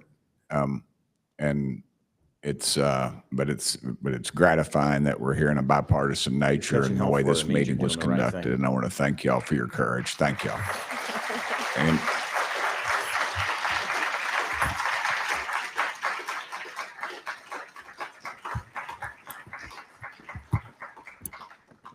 Without objection, the task force stands adjourned. Okay, let's talk about what we just listened to for 2.5 hours. I'm going to stop this live. I am going to share some other things with you, but let's just kind of unpack some of the things we've heard really quick. First of all, I want to share this, and I'll probably do this twice, but make sure you guys are actually staying tuned, because I have a live stream coming up. And I will share this here. But I have a live stream coming up here in a few days, because I knew there's been a lot of things here. This whole thing is heating up, right? That's exactly what's happening. And there's a lot of things going on right now. You have Dr. Stephen Greer that's actually been saying some things over the last few days. You have a lot of different stuff going on. Let me mute this tab really quick so you don't hear it. So there we go.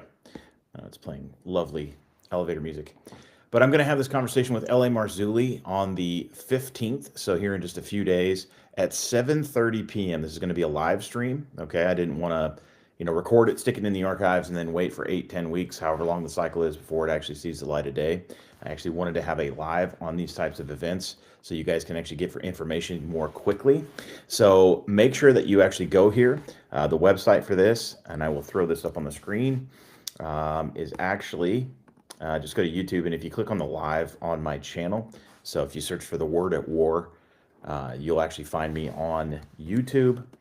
And then I will throw this up as well, and I will throw it on the screen so you guys can see it. But you can actually hit the live tab, and you can actually bookmark your calendars for my conversation with L.A. Marzulli. All right, now, the next thing that I kind of want to just talk about and share with you is a little bit of a recap. So a couple of really astonishing things that have come out of this hearing today. One, I think the most incredible thing that's going to come out of this hearing today is additional video evidence, and some shocking video evidence that was actually brought forward by Representative Eric Burleson, who is a Republican out of Missouri, showing a Hellfire missile being fired at a UAP, and literally when the missile arrives at the target, it completely just is shot around and sent off. It does appear that there is some debris. It also shows that the UAP kind of starts to spin a little bit, maybe loses control for a quick second, but seems to maybe right itself and carry on almost unimpeded at all. So incredible video. If you guys can actually get a hold of that out there and rewatch it, I'm sure it's going to be out there for everybody to watch. But if not, hey, rewatch the stream here or the congressional stream, and you'll actually be able to watch that video. They played it 2 different times. So that is incredible new video that we have seen showing more of this.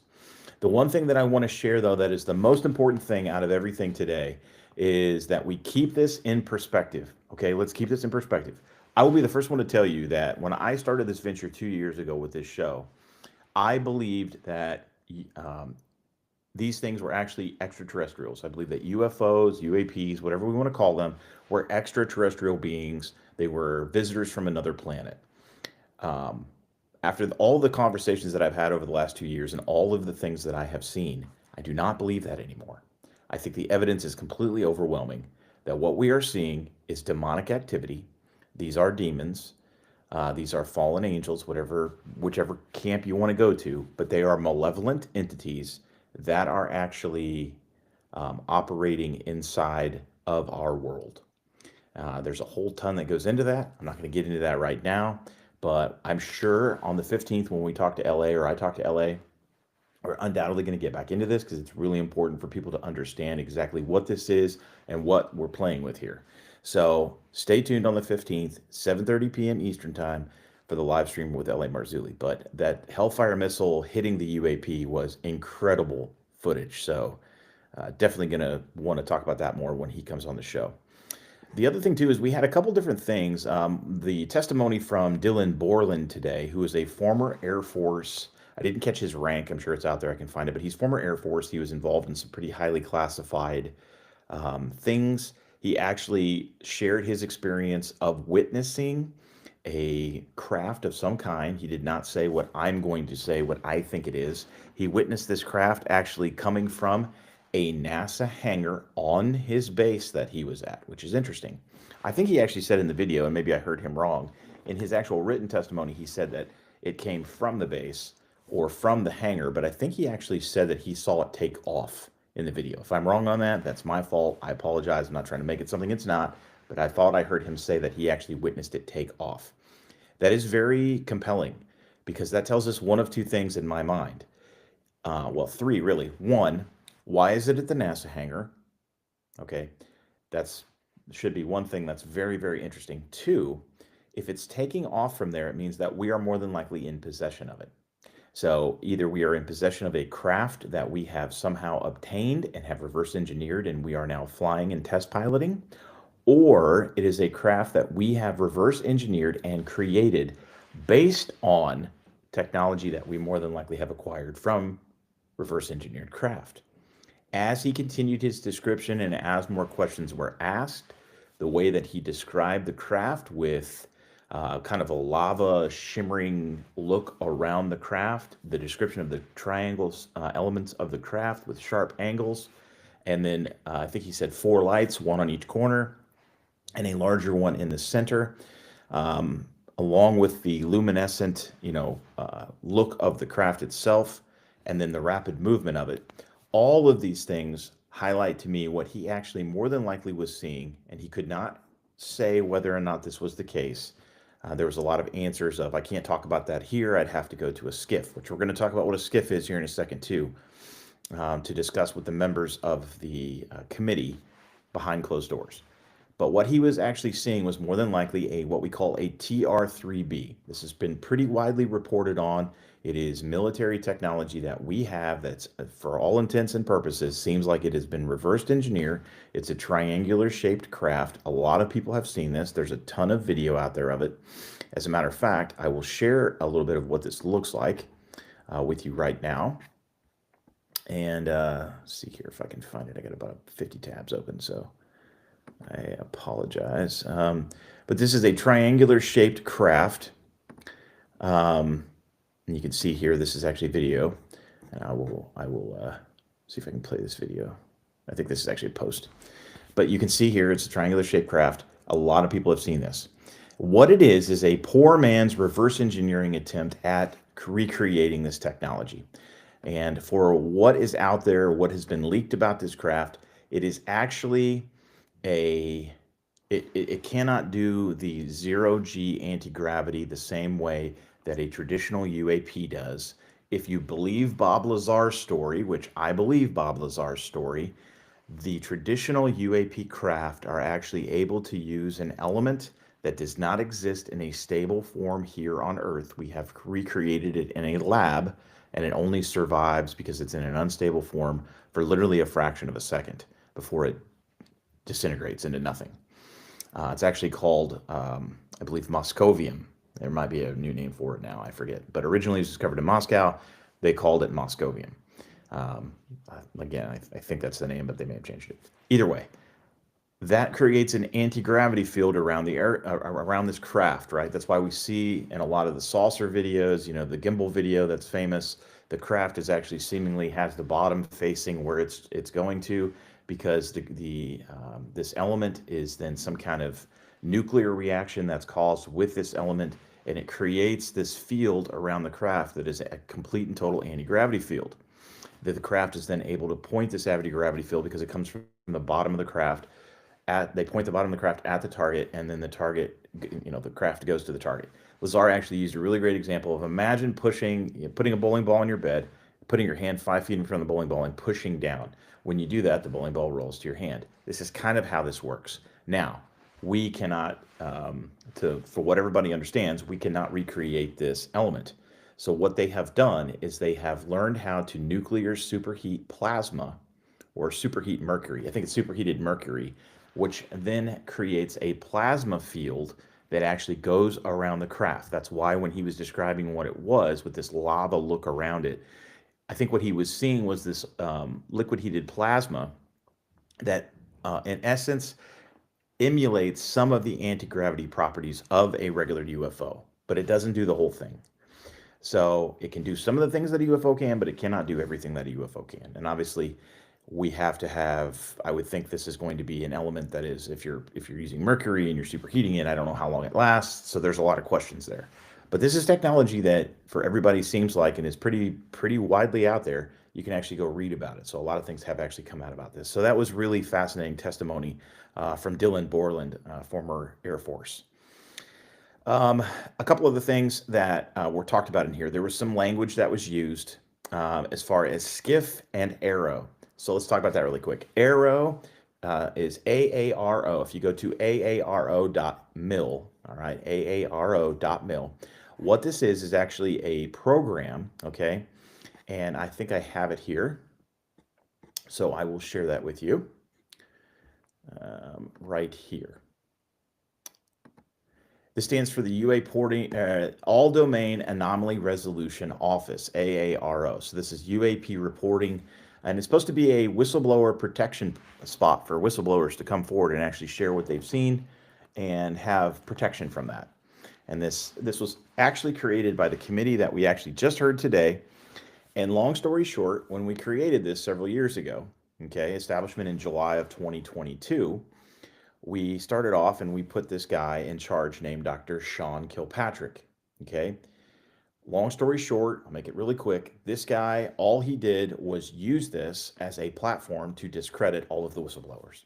So the very entity that this committee from Congress created to help whistleblowers come forward has actually been used to discredit whistleblowers. So with that, I'm sure as the word has gotten out, less and less whistleblowers are going to be coming forward because they recognize for what it is. It's just going to be one more layer of discreditation and probably reprisal that we are going to face, where it was in the guise of actually helping protect us and get the message out.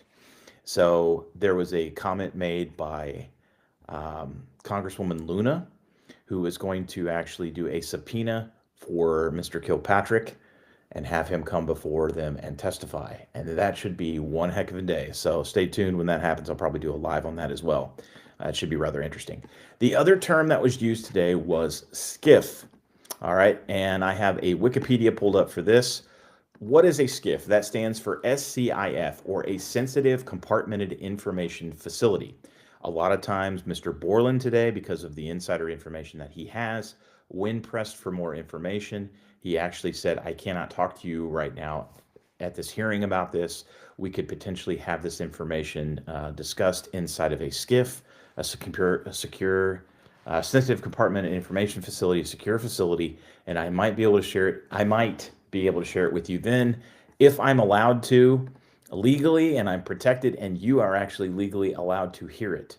So this is all going to have to go through some kind of level of governmental bureaucracy to figure out if he can even share information with this committee in Congress, congressmen and women, to then bring forward potentially with us. So there are all these layers of just bureaucratic protection and suppression and all of these types of things that are just horrendous, because we as the American people are treated like small children who are going to be kept in, we're like mushrooms kept in the dark and fed crap, right? That's the old definition of a mushroom.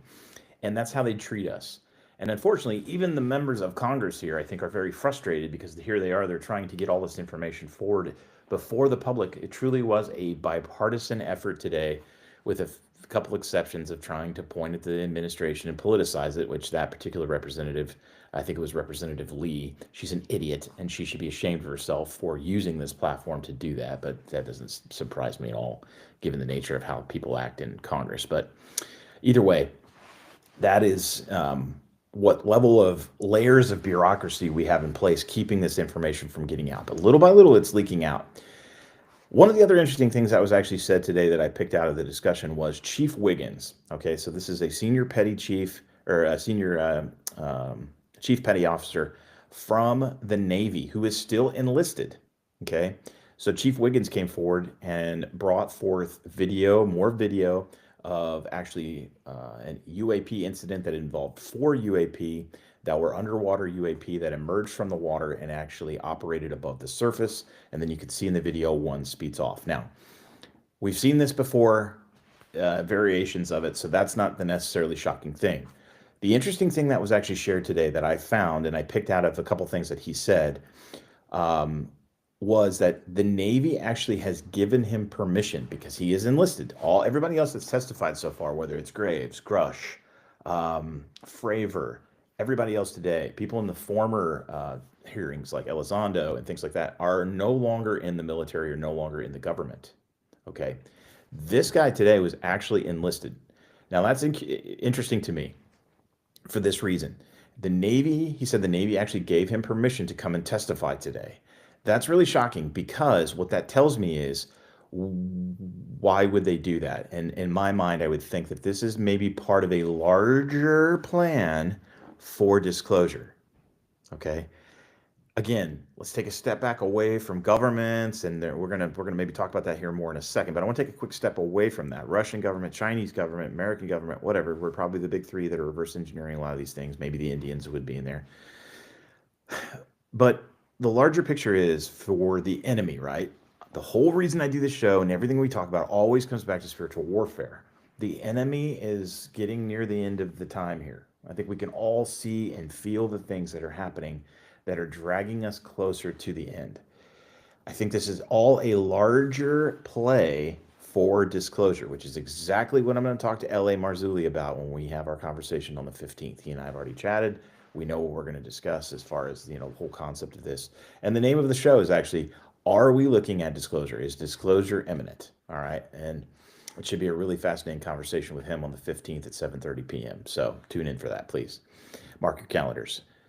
But I think that's really maybe what we're looking at. And I think that the governments of the world are kind of nudging us towards that. Now, that's interesting because why? This ties back into another piece of information that Dylan Borland actually shared today as well, that I took note of. And it's this. He said that he, in particular, when he witnessed the incident that he did, was highly attacked and discredited, and they've really run him through the ringer. The reason I think they did that is because there's another reason why I think what he witnessed was a TR-3B, was actually military technology that we have created via reverse engineering, because all of the governments are extremely protective of that, even more so than the fact of the real UAPs and the fact that all these exist. And you think to yourself, well, why would that be? You would think the UAP thing would be more highly protected. And when you think about it through this lens, it makes more sense that they would be more protective and more secretive and more suppressed for actual technology that we have created, because everybody knows that everybody else has these craft. China has them, Russia has them, we have them, Indians have them, who knows who else has them. And nobody denies that. Everybody pretty much admits that. It's all come out now. So what happens from that, however, because that's an even playing field for everyone. Everybody has this crap, right? So the playing field is even from that perspective. But what happens from that is he who can reverse engineer the craft the quickest and create stuff from it that is militarily superior will win the game. So you can imagine the amount of control and suppression that is placed on something that would be attached to actual military creation and creation from reverse engineering, right? That's why we saw what we saw today. And it begged a question for me today when I was listening to this on the disclosure element of things. Since this is a gigantic race, if one of these other governments, or any of these governments, whether it be us, the Russians, the Chinese, or whoever, felt like technology had gone way in the favor of one entity over another, what would keep someone else from throwing the Hail Mary pass to fully come out with disclosure to kind of destroy everything and wipe it clean? It's like the Hail Mary pass at the end of the football game, right? I'm going to lose the game. I might as well try this. So let's go ahead and do it. And thus we will arrive at disclosure. I wonder if, and there has been some things that have come out that state that the Chinese are actually further possibly ahead than everyone else. I don't know how true that is, but it makes me wonder that maybe that what we have coming up on the horizon from a disclosure perspective is because of this. And this is a question that I want to ask LA on the 15th at 7:30 p.m. Eastern. So tune in again for that, please. But I think that might be what we're seeing coming up on the horizon.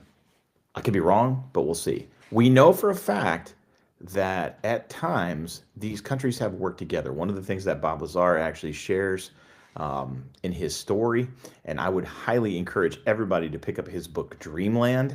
It's his autobiography. I think I actually placed a affiliate link in the chat thread today for the show. I will throw it back on the screen again really quickly for you guys actually, to pick that up. Let me get this here. So there you go. So click this in the chat thread and you'll actually go and you'll get an affiliate link to Bob's book. But in his book, he talked about how at one point, and it's very compartmentalized at S4, right? He was working on propulsion. That's what they brought him in to do. But then there was other teams working on, the alloys of the craft. And another team is working on the weapons integration of the craft. And this team's working on this, and this team's working on this. And he said there were Russians that were there working on various teams. He did not have one inside of his group. It was just him and another guy that were reverse engineering the propulsion of this craft, and he called it the sport model, which is what we see in the gimbal video, where it's turned and it's facing the direction that it's going, because the gravity emitter, the anti-gravity emitter, is on the bottom of the craft. That's exactly what we saw, what it looked like to me today, the craft that we actually saw in the Hellfire missile video today. The craft was traveling that same way when the Hellfire missile came in. But he said he got wind one day when he went to work that someone in one of the other groups, made a huge discovery, and subsequently all of the Russians were packed up and sent home.